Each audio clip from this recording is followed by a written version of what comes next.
এই অনুষ্ঠানটি শ্রোতাদের জীবন গল্প ভিত্তিক অনুষ্ঠান। এই অনুষ্ঠানে শ্রোতারা স্বেচ্ছায় নিজেদের জীবনের গল্প বলেন। শ্রোতারা যা এখানে বলেন তা সরজমিনে ইনভেস্টিগেটেড নয়, সুতরাং সেদিক থেকে বিশ্বাস অবিশ্বাস একান্তই আপনার নিজের।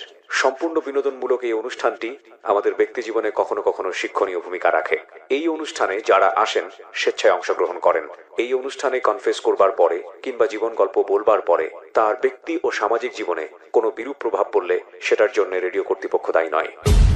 আমার সঙ্গে যিনি গেস্ট আছেন, আমি শুরুতেই কথা না বাড়িয়ে তার সঙ্গে আপনাদের পরিচয় করিয়ে দিচ্ছি। নামটা একটু বলতে হবে প্রথমে, যদিও আপনাকে অনেকেই চেনেন। আমি ইফফাত আরা নার্গিস। ইফফাত আরা নার্গিস, আপনাকে অনেকেই চেনেন, বাংলাদেশের অনেক মানুষ আপনাকে চেনেন আপনার গানের কারণে, আপনার গুণের কারণে। সেগুলো আমাদের অনুষ্ঠানে নিশ্চয়ই উঠে আসবে, কিন্তু আমাদের অনুষ্ঠানে যেসব ফর্মালিটিস আছে, যে নামটা নিজের মুখে বলতে হয়, বাকি যে বিষয়গুলো আছে, জন্ম জেলা কোথায়, এগুলো একটু বলতে হবে আমাকে। জন্ম জেলাটা কোথায়? আমার অরিজিনাল জন্ম চাঁপাইনবাবগঞ্জে। চাঁপাইনবাবগঞ্জে, আচ্ছা। এখন বয়স কত, বর্তমান বয়স যদি আপনার বলতে কোনো সমস্যা না? 64। মাশাআল্লাহ, আল্লাহ আপনাকে দীর্ঘজীবী করুক। আমরা শুরু করতে চাই একেবারে ছোটবেলা থেকে, যেখান থেকে মনে পড়ে। জন্ম তো যেখানে হয়েছে শুনেন, নানার বাড়িতে চাঁপাইনবাবগঞ্জ। তারপরে আমার মা যেখানে ওখানে স্কুলে চাকরি করতেন, সেই তো আমার মায়ের সাথেই থাকতাম। আমার বাবা চাকরি করতেন, তিনি দিনাজপুর, তারপরে এই সমস্ত এলাকায়, ঠাকুরগাঁ, এই সমস্ত এলাকায় বাবা চাকরি করতেন। তারপরে বড় হয়ে আমরা যখন বড় হলাম, স্কুলে ভর্তি হওয়ার একটা ব্যাপার আছে, তখন আমরা রাজশাহী শহরে শিফট করে গেলাম সবাই। আমার বাবা ল্যাবরেটরি স্কুলের হেডমাস্টার ছিলেন, টিচার ছিলেন। আমার মাও টিচার ছিলেন। আমরা 7 ভাই বোন অ্যাকচুয়ালি। একটা ভাই মারা গিয়েছে 75 সালে। তারপরে এখন আমরা 5 ভাই 1 বোন। আপনি কি সবার বড় ছিলেন? না, আমি 4 নাম্বার, বড় 3 জন, মাঝে আমি, ছোট 3 জন। ও আচ্ছা আচ্ছা, তো ঠিক আছে। বাবা শিফট হয়ে আসলেন যখন রাজশাহী আসলেন, তখন বয়স কত আপনার?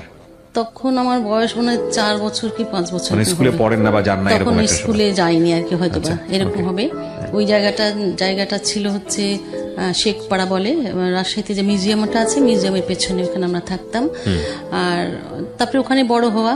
তারপর 4-5 বছর বয়স যখন, তখন এরকম সময়ে আমাদের বাড়িতে আমার একটা চাচাতো ভাই আসেন, কি বলে, মাজারুল হান্নান, খোকা বড় ভাই। আমাদের বংশের মধ্যে, সারা বংশের মধ্যে উনি সবচেয়ে বড়। এই 4-5 বছর বয়সে তখন আমার চাচাতো ভাই আমাদের বাসায় এসে উঠলেন, সেই শেখপাড়ার বাসাতে। উনি একটা জায়গায় চাকরি করতেন, এবং উনি খুব গান গাইতে পারতেন ভালো। এবং উনি একটা স্কুলে ভর্তি হয়েছিলেন, সুরবানী সঙ্গীত বিদ্যালয়। তো উনি গান শিখতেন, এবং ওনার একটা হারমোনিয়াম ছিল আমাদের বাড়িতে, উনি হারমোনিয়াম বাজিয়ে গান করতেন। তো আমি দূর থেকে দেখতাম যে ভাই গান করছে, আমার ভীষণ ভালো লাগতো। তারপরে উনি যখন চলে যেতেন, চলে যাওয়ার পরে আমি উনি যেগুলি গান প্র্যাকটিস করতেন, উনি যে সারেগামা প্র্যাকটিস করতেন, সেটাও আমি প্র্যাকটিস করতাম। দেখি উনি শুনে, আমি কিন্তু দেখি না উনি কিভাবে করেছে, বা একদম নিজস্ব গতিতেই আমি একেবারে হারমোনিয়াম বাজানো, সারেগামা পাধা নিসা করছি। উনি একদিন এসে, অফিস থেকে এসে দেখে আমি হারমোনিয়াম বাজাচ্ছি। কি ব্যাপার, তুই কিভাবে শিখলি? বলে, আমি তো আপনাকে দেখলাম তাই শিখলাম।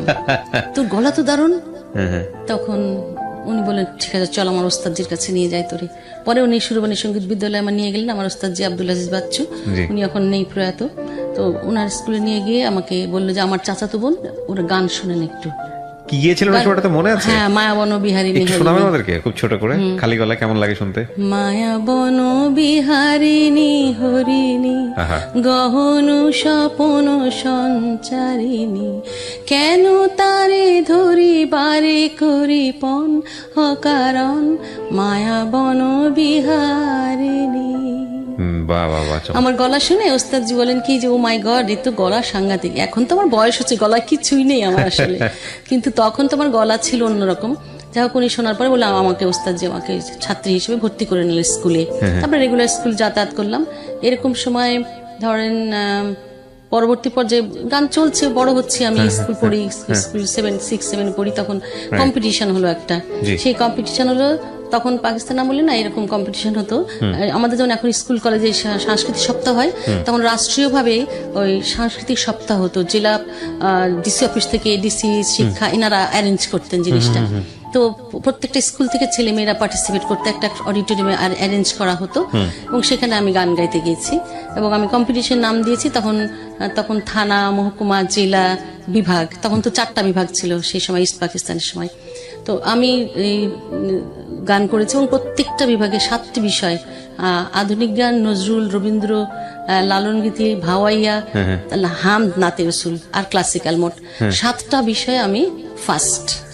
অর্থাৎ থানায় ফার্স্ট, মানে সব পুরস্কার আপনার সব ঘরে? পুরস্কার আমার কাছে। তারপরে আবার যখন সেকেন্ড টাইম আবার একটা জায়গায় গেলাম, মহকুমায় হলো, তখন আমি among the all I am first সব বিষয়ে। বাহ। একটা দুটোতে হয়তো সেকেন্ড হয়েছি আমি, নাহলে অধিকাংশ ক্ষেত্রে আমি চ্যাম্পিয়ন হয়েছি। এর পরবর্তী পর্যায়ে আবার বড় হলাম, যখন আরেকটু বড় 8-9-এ পড়ি, তখন আবার একটা সারা দেশব্যাপী ইস্ট পাকিস্তান পুরোটাই কম্পিটিশন হবে, এরকম হলো। এইরকম ভাবে স্তরে স্তরে হতে হতে কিন্তু আমি বিভাগে চ্যাম্পিয়ন হলাম, কিন্তু ইস্ট পাকিস্তান চ্যাম্পিয়ন হতে আমি পারিনি। এই কারণে তখন ওই সময়টাতে ক্লাস 9-10-এ বোধহয় পড়াশোনা কিছু একটা ছিল, ওই জন্য আর হয়নি। তবে সেই সময় নুরুন্নাহার লাভলি আপা বলে একজন, উনি চ্যাম্পিয়ন হয়ে গেলেন। হ্যাঁ। আচ্ছা। তারপরে আমি এসএসসি পাশ করলাম 1971 সালে। মুক্তিযুদ্ধের সময় আমরা অর্গানাইজার হিসেবে, সঙ্গীত শিল্পী হিসেবে পাড়ায় পাড়ায় সংগঠিত করেছি, মানুষকে এই কাজগুলিও করেছি। পরবর্তী পর্যায়ে বাংলাদেশ স্বাধীন হওয়ার পরে এসএসসি পাশ করলাম, কলেজে ভর্তি হলাম, ইন্টারমিডিয়েট পাশ করলাম, অনার্সে ফার্স্ট ইয়ারে ভর্তি হলাম। আমার মায়ের ছোটবেলায় একটা বন্ধু ছিল, তার বাড়ি হচ্ছে মুন্সিগঞ্জ, পোস্ত বাউসিয়া। তো আমার মা কলকাতায় পড়াশোনা করতেন 43 সালে, তার বান্ধবী, সেই সময়কার 43 সালের বান্ধবী, তাদের বাড়ি ময়মনসিংহ। তাদের সাথে যে আসা যাওয়া ছিল, সেগুলো ছোটবেলায় এগুলো আমরা অতটা গুরুত্ব দিইনি, জানিও না, বলতেও পারবো না। আমার বাবা 1963 সালে যখন ইয়েতে গেলেন, ইংল্যান্ডে গেলেন, এডিনবরায় হায়ার স্টাডি করতে, ওই সময় আমার মায়েরা, আমরা সবাই মিলে ঢাকায় এসেছিলাম। ওই সময় বোধহয় আমার মা ময়মনসিংহ গিয়েছিল সম্ভবত তার বান্ধবীর সাথে দেখা করতে। পরবর্তী পর্যায়ে আমরা সেই সময় বাড়ি চলে গেলাম।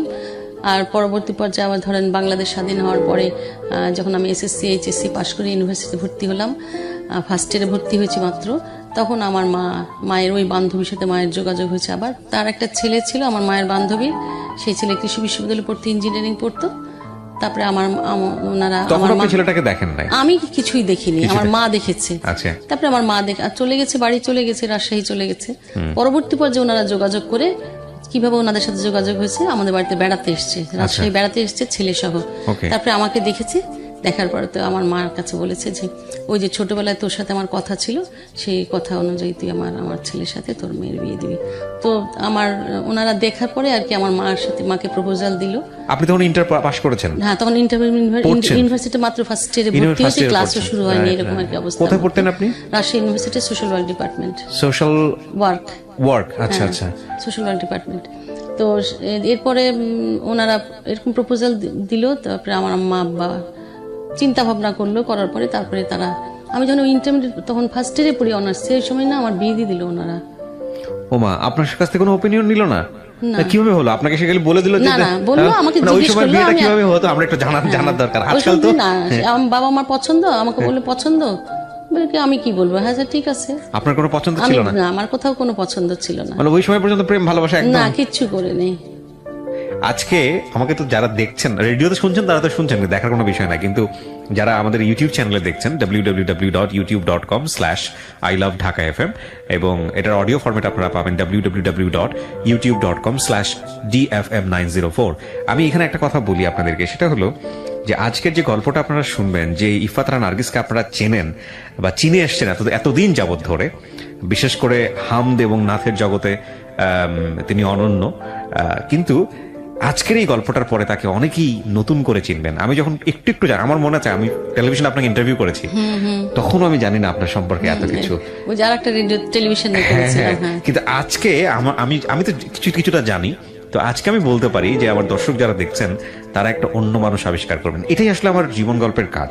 আমি একদম রিয়েল একটা মানুষকে তুলে ধরার চেষ্টা করি।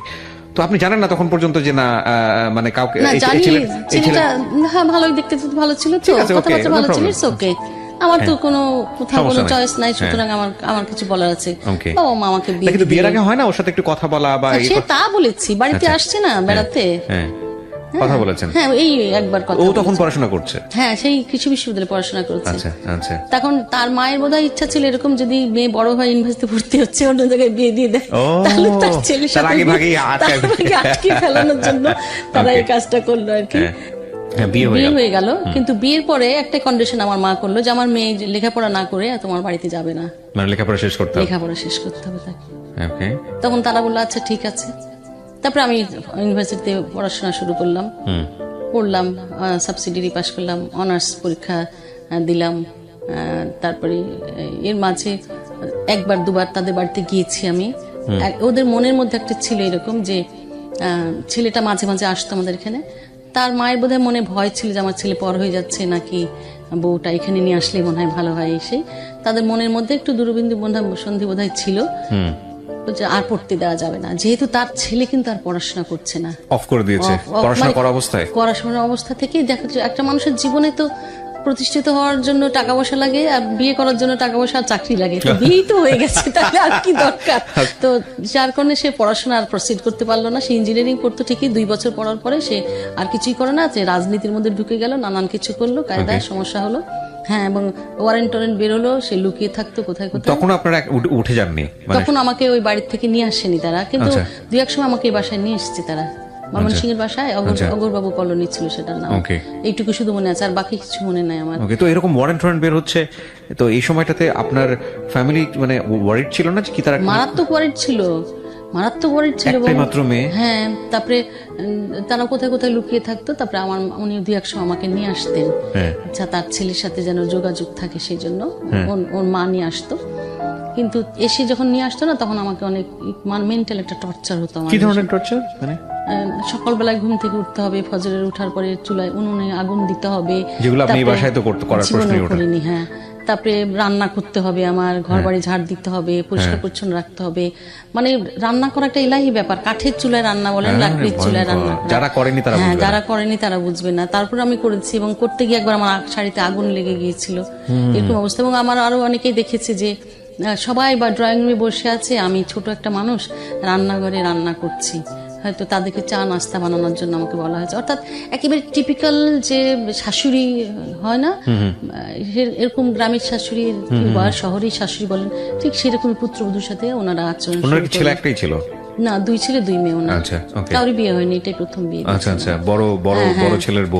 কিন্তু আমার ননদ দেবররা ভালো ছিল, আমাকে আদর যত্ন করতো, নানান কিছু। তাদের সাথে আমার বন্ধুর মতো সম্পর্ক ছিল, কারণ ওরাও তো ইন্টারমিডিয়েট অনার্স বোধহয় পড়তো, সমবয়সী আপনার বলা চলে। আমার সমবয়সী বলতে পারেন, দুজন ছোট ছিল, স্কুলে পড়তো দুজনে। আচ্ছা। যাই হোক, তারপরে ওনারা কায়দা করে করলো কি, আমি অনার্স পাস করার পরে মাস্টার্সে পরীক্ষা দিব, ভর্তি হয়েছি, ওনারা নিয়ে চলে আসলো আমাকে, যে না আর পড়ার দরকার নেই, কারণ আমার ছেলে তো অনার্স পাস করে। হ্যাঁ, বলে নিয়ে চলে আসলো, ওনাদের মনে মনে হয়তো এটাই ছিল। তারপরে বলে কি আর যেতে হবে না, আমাকে সাডেনলি নিয়ে এসে, আর সেই সময় তো ফোনের যুগ না, আমাদের বাড়িতে ফোন নাই, না বাবার অফিসে ফোন ছিল। আপনারা তখন রাজশাহী, ওরা ময়মনসিংহে? ওনারা ময়মনসিংহে, হ্যাঁ, শহরে। তারপরে আমি ভয় পেয়ে গেলাম, খুবই কষ্ট পেলাম, এবং আমি কি করব বুঝতে পারছি না, একটা বুদ্ধি বের করতেই হবে। তখন আমি সেই সময় আমার হাজবেন্ডকে বললাম, দেখো এতদূর যখন পড়লামই, বাকিটুকু পড়লে একটা চাকরি করলে মনে হয় ভালো হবে, তাইলে আমরা দুজনে ইনকাম করে ফ্যামিলি চলবে, হ্যানটা এগুলো অনেক কিছু ভাবে বুঝালাম। কিভাবে বুঝেছিলাম এখন আমার এগুলো কিচ্ছু মনে নাই, কিছুই মনে নাই, অনেক দিন আগের কথা। হ্যাঁ, তারপরে এরপরে বললো যে জিনিসপত্র যেগুলো লাগে, মানে আমার সুটকেসের মধ্যে 1 সুটকেস কাপড় এনেছিলাম, সব তো নিয়ে আসিনি, যেটুকু ব্যবহারের জন্য এনেছিলাম। আমি এই সুটকেসটা নিয়ে যান, আমার তো আর অনেক কাপড় চোর আছে ওখানে, অনেক কিছু আছে, ওগুলো আনতে হবে, তো বইপত্র অনেক কিছু আনতে হবে না। ঠিক আছে। তখন আমাকে ঢাকায় আমার বড় ভাই চাকরি করতেন, ওনার ওখানে চাচারা ছিলেন, আমার চাচা একজন আর্মি অফিসার ছিলেন, ওনাকে আমার বাবা বললেন যে আমার মেয়ের এরকম একটা ঘটনা হচ্ছে, ওকে আটকায় দিচ্ছে, তুমি একটু খেয়াল করে দেখো। তারপরে আমি চাচার বাসায় চলে আসলাম ক্যান্টনমেন্ট, এখান থেকে রাজশাহী চলে গেলাম আমি আর কি। এরপর আমার বাবা বললো যে তোমার আর যেতে হবে না। এরপরে ওই যে একটা মার্শাল্লাহ ছিল ওই সময়টাতে, বলেন তো, কিছু একটা ছিল একটা আর্মিদের কিছু একটা ছিল, ওই সময়টা স্বাভাবিক গভর্নমেন্ট ছিল না। আচ্ছা, হ্যাঁ, তখন আর কি আমার বাবা বললো না তোমার ওখানে যেতে হবে না, মা বললো কোনোভাবেই ওখানে যাওয়া যাবে না, তোমাকে ওরা আটকে দিবে, গেলে আসতে দিবে না, তুমি এখান থেকে পড়াশোনা করো। আর আমার বাবা তখন বিয়ে হয় যে জায়গাটাগুলোর নাম কি জানি বলে, কাজী অফিস থেকে আমাকে ডিভোর্স লেটার দেওয়া দিল। ও ঠিক আছে, ডিভোর্স লেটার দিয়ে দিল, বললো যে আপনি কি প্রিপেয়ার ছিলেন যেরকম ডিভোর্স দিয়ে দিবেন এই লেখাপড়া ইস্যু করে? হ্যাঁ, আমি খুব ভয়ঙ্কর, কারণ ওদের বাসা, ওদের আচার আচরণ এত অ্যাবনর্মাল, সব আমাদের মধ্যে সবাই অলমোস্ট সাইকিক পেশেন্ট মনে হচ্ছে, এরকম অবস্থা। মানে আমার প্রতি তাদের সব সময়ের জন্য নজর, আমি কি করছি, কোথায় যাচ্ছি, কি করছি, খাচ্ছি, তাদের কাজ কাম, তাদের মানে অর্থাৎ আমি মনে হচ্ছে বাড়ির একটা সার্ভেন্ট, একটা আমি এই ধরনের একটা পরিস্থিতি আচরণ করতো তারা। আপনি ম্যাচ করেন না এই বিষয়টা? না, ম্যাচ করে এই কারণে যে তার ছেলে যেহেতু চাকরি করতো না, সে ছেলে কিছুই বলতে পারতো না, মা যাই বলুক না কেন, এবং তার মা অসম্ভব ডমিনেটিং ছিলেন। ঠিক আছে, বুঝতে পেরেছি। হ্যাঁ, তারাও কিছুটাই সেপারেশনে ছিল, এক বাড়িতে থাকতেন, কিন্তু বিয়ের কয় বছর পর ডিভোর্স হয়ে গেল আনুমানিক?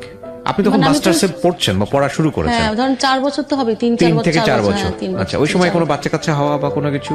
হ্যাঁ, আমার একটা দুটা ইস্যু হয়েছিল, কিন্তু miscarriage হয়ে যায় বা- মিসক্যারেজ হয়ে গেছে, তারপরে আর ছিল না আর এরপরে পরবর্তী পর্যায়ে। আচ্ছা, যাই হোক, তারপরে আমি বাড়িতে রাজশাহী চলে যাওয়ার পরে আমার বাবা মা সিদ্ধান্ত নিল, মানে divorce তো আমার divorce-ই হয়ে গেল, এরপর আর যোগাযোগ হয়নি। স্ট্রেট আমি ওনাদের ওখানে ডিভোর্স লেটার পাঠিয়ে দিলাম। আচ্ছা। ঠিক আছে, প্রিয় দর্শক, এরপরে ওরা কি করলো, ওদের কিছু গয়না বিয়েতে দিয়েছিল, গয়নাপাতি ছিল, সেগুলো যেন ওরা আমাদের উপরে খুব টর্চার করা শুরু করলো, মানে যোগাযোগ করা শুরু করলো। আমার বড় ভাই ঢাকায় চাকরি করতেন, ডিআইটি তে ওনার অফিস ছিল, এই অফিসে ও আসতো, এসে বলতো আমাদের যে সমস্ত গয়নাপাতি আছে এগুলো দিয়ে দিতে বলেন। মোহরানার পয়সা তো দিবেই না, কারণ যেহেতু আমি ডিভোর্স দিয়েছি, আমাদের দেশে তো একটা প্রচলন আছে যে মেয়ে যদি ডিভোর্স দেয় মোহরানার পয়সা দিতে হয় না, কিন্তু legally তো দিতে হয়। কিন্তু এটা তো একদম একটা ফরজ কাজ, তাই না, যে বিয়ে হলে ধর্মীয়ভাবেও দিতে হবে, লিগ্যালি তো অবশ্যই দিতে হবে। একদম দিতে হবে। সুতরাং এরপরে আমরা আমার ভাইয়ের কাছ থেকে বলি, আমি আমার কাছে যেগুলো গয়না ছিল ওদের, ওগুলো আমরা তাদেরকে ফেরত দিয়ে দিলাম। এবং আমি যতদূর জানি যে ধর্মীয়ভাবে তো দিতে হবেই, প্লাস হচ্ছে মানে ডিভোর্স যদি দিতে হয় তাহলে বলা হচ্ছে যে যত পারো সম্পদ দিয়ে দাও, যত পারো প্রপার্টি তাকে দিয়ে দাও। হ্যাঁ, কি চমৎকার নিয়ম। হ্যাঁ, আল্লাহ যে নিয়ম করেছে মানুষ তো সেটা মানে না। সেটা মানে না। যাই হোক, সেটা অন্য প্রসঙ্গ। তারপরে একটু ডিভোর্স হয়ে গেল, তারপরে আমি মাস্টার্স ফাইনাল পরীক্ষা দিলাম সোশ্যাল ওয়ার্কের উপরে। সোশ্যাল ওয়ার্কে মাস্টার্স ফাইনাল পরীক্ষা দিলাম। দেওয়ার পরে আমাদের ওখানে রাজশাহী ইউনিভার্সিটিতে শরীফ ভাই বলে আমার একজন ভাই ছিলেন, উনি আমাদের সাথে ইউনিভার্সিটিতে আমাদের সাংস্কৃতিক সংসদ ছিল একটা, সেখানে আমরা বন্ধু বান্ধবরা সবাই যারা গান করি তারা ছিলাম। তো সেই সুবাদে ওনার সাথে আমার পরিচয়। শরীফ ভাই বললো, নার্গিস, আমার বাবার ছাত্র ছিলেন ওনারা, তো তুমি ঢাকায় আসবা না? বলে হ্যাঁ আসবো। বলে আমি চাকরি করতে চাই। শরীফ ভাই বলে কি, হ্যাঁ আমি যেখানে চাকরি করি তোমাকে সেখানে চাকরিতে নিয়ে দিব, ঠিক আছে। উনি তখন বিআইডিএস এ চাকরি করতেন। তো আমি তখন ওনার সাথে যোগাযোগ করে কিভাবে যাই হোক, যেভাবে হোক না, ওনার সাথে আমার একটা যোগাযোগ হয়েছে। আমি বিআইডিএস এ গিয়ে ওনার সাথে যোগাযোগ করে আমি একটা অ্যাপ্লিকেশন করলাম, আমাকে বিআইডিএস ওনারা ফিল্ড করেসপন্ডেন্ট হিসেবে অ্যাপয়েন্টমেন্ট দিয়ে দিল। ঠিক আছে, আমি ডক্টর মনোয়ার হোসেন চেয়ারম্যান ওনার সাথে কাজ করেছি, ডক্টর মান্নান ওনার সাথেও কাজ করেছি ফিল্ড করেসপন্ডেন্ট হিসেবে, এবং সারা বাংলাদেশ ট্যুর করেছি আমি তখন। অর্থাৎ পরবর্তী পর্যায়ে এখানে চাকরিতে জয়েন করলাম, কিন্তু থাকবো কোথায়? চাকরিতে জয়েন করলাম, থাকার একটা ব্যবস্থা লাগবে। এটা কি ঢাকাতে ছিল? হ্যাঁ, এটা ঢাকাতে, বিআইডিএস তো ঢাকাতে। আচ্ছা, হ্যাঁ, আসলাম এখানে চাকরি নিয়ে। তা ভাবলাম যে একটা কিছু করতে কত সালের ঘটনা বলছেন আপনি এটা আনুমানিক? এটা ধরেন 79 এর দিকে। প্রিয় দর্শক এবং শ্রোতা যারা শুনছেন তাদেরকে আমরা মনে করে দিচ্ছি আরো একবার, আপনারা শুনছেন জীবন গল্প ঢাকা FM 90.4 FM এ, এবং এই জীবন গল্প অনুষ্ঠানটি brought to you by Canadian University of Bangladesh. জি বলেন। তারপরে 79 কি 80 এরকমই হবে আর কি। আমি ঢাকাতে মাস্টার্স ফাইনাল পরীক্ষা দিয়েই চলে আসলাম, তখন কিন্তু আমার রেজাল্ট হয়নি। হ্যাঁ, তার আগে আমি ওখানে চাকরিতে জয়েন করলাম, কিন্তু থাকবো কোথায় এই সমস্যায় ভাবলাম যে ঢাকা ইউনিভার্সিটিতে আমি একটা সাবজেক্টে ভর্তি হই, সবচেয়ে ভালো হোস্টেলে তাহলে জায়গা পাবো, থাকতে পারবো। তারপরে আমি ঢাকা ইউনিভার্সিটিতে আবার আমি এখানকার শিল্পী হিসেবে শিল্পী কোটায় আমি ভর্তি হলাম সোশিওলজিতে। আচ্ছা, আমার বাবার ইচ্ছা ছিল আমি জার্নালিজম পড়ি, কিন্তু আমি চান্স পাইনি 4 নাম্বারের জন্য। পরবর্তী পর্যায়ে সোশিওলজিতে ভর্তি হলাম। আমি সোশিওলজি ভর্তি হওয়ার সুবাদে আমি একটা ঢাকা ইউনিভার্সিটি ছাত্রী হিসেবে শামসুন্নাহর হলে আমি একটা সিট পাইনি, চেষ্টা করে আর কি বিভিন্ন রাজনৈতিক দলের মেয়েদের মাধ্যমে একটা সিট পেলাম আমি 119 নাম্বার রুমে। আচ্ছা, সেখানে আমি থাকলাম। তখন আপনি কি করছিলেন ঢাকা ইউনিভার্সিটি? তখন আমি ঢাকা ইউনিভার্সিটিতে সোশিওলজিতে মাস্টার্স করছিলেন আবার। আচ্ছা, ওকে। সাইমালটেনিয়াসলি চাকরিও করছিলাম। অর্থাৎ পড়াটা মুখ্য নয়, মুখ্য হচ্ছে থাকার সিট পাওয়াটা আমার মুখ্য ছিল। ওকে, হ্যাঁ। তারপরে আমি এই হোস্টেলে থাকি আর হচ্ছে বিআইডিএস এ চাকরি করি, এবং সেখানে চাকরি করতে করতে একটা তখন পত্রিকায় অ্যাডভার্টাইজমেন্ট দিত যে অমুক জায়গায় পোস্ট খালি আছে, এত নাম্বার বক্সে আপনি আপনার সিভি ড্রপ করুন। তো আমি এরকম করে করে বিভিন্ন জায়গাতে আমি ড্রপ করতাম। তো এরকম অ্যাটমিক এনার্জিতে ড্রপ করলাম, প্ল্যানিং, তারপরে অ্যাটমিক এনার্জিতে করলাম, ইউনেস্কো কমিশনে করলাম, ইউএনডিপিতে করলাম, এরকম অনেক।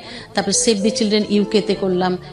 যত জায়গায় আমি অ্যাপ্লিকেশন করেছি সবাই আমাকে ডেকেছে, প্রত্যেকটা জায়গায় ডেকেছে। অর্থাৎ আমি বিআইডিএস এ 10 মাস চাকরি করার পরে আমি অ্যাটমিক এনার্জি কমিশনে চলে গেলাম, প্ল্যানিং সেলে কাজ করলাম। ওখানে প্ল্যানিং এ কাজ করতে করতেই আর একটা ইন্টারভিউ দিলাম, যে ওটা সেভ দ্য চিলড্রেন ইউকে তে। ওখানে ওরা আমাকে সিলেকশন দিল, কিন্তু আমি আর ওখানে করলাম না কাজ। পরবর্তী পর্যায়ে আবার ইউনেস্কো আমাকে ডাকলো, ইউনেস্কো কমিশন একটা তাদের কাজ ছিল, ফিল্ড করেসপন্ডেন্ট হিসেবেও ছিল, সেটাও তাই ছিল, ফিল্ড করেসপন্ডেন্ট। বিআইডিএস থেকে আপনি অ্যাটমিক এনার্জি কমিশন থেকে আমি ইউনেস্কো কমিশনে চলে আসলাম কাজ করতে। আমার সাথে আমার যিনি বস ছিলেন রিচার্ড আসপিনাল, অস্ট্রেলিয়ান ভদ্রলোক ছিলেন। জি। ওখানে আমি প্রায় 8-10 মাস চাকরি করলাম। ইন দি মিন টাইম কিন্তু আমি 1982 সালে, চাকরি কিন্তু বেশ অনেক দিন হয়ে গেল, 80 সাল থেকে শুরু করে 81 সাল হয়ে গেল। তারপরে 82 আসলে আমি বিসিএস পরীক্ষা দিলাম, বিসিএস পরীক্ষা দেওয়ার পর আমি উইন করলাম। বিশেষে আপনি দিলেন 82 সালে? 82-তে, হ্যাঁ। আচ্ছা।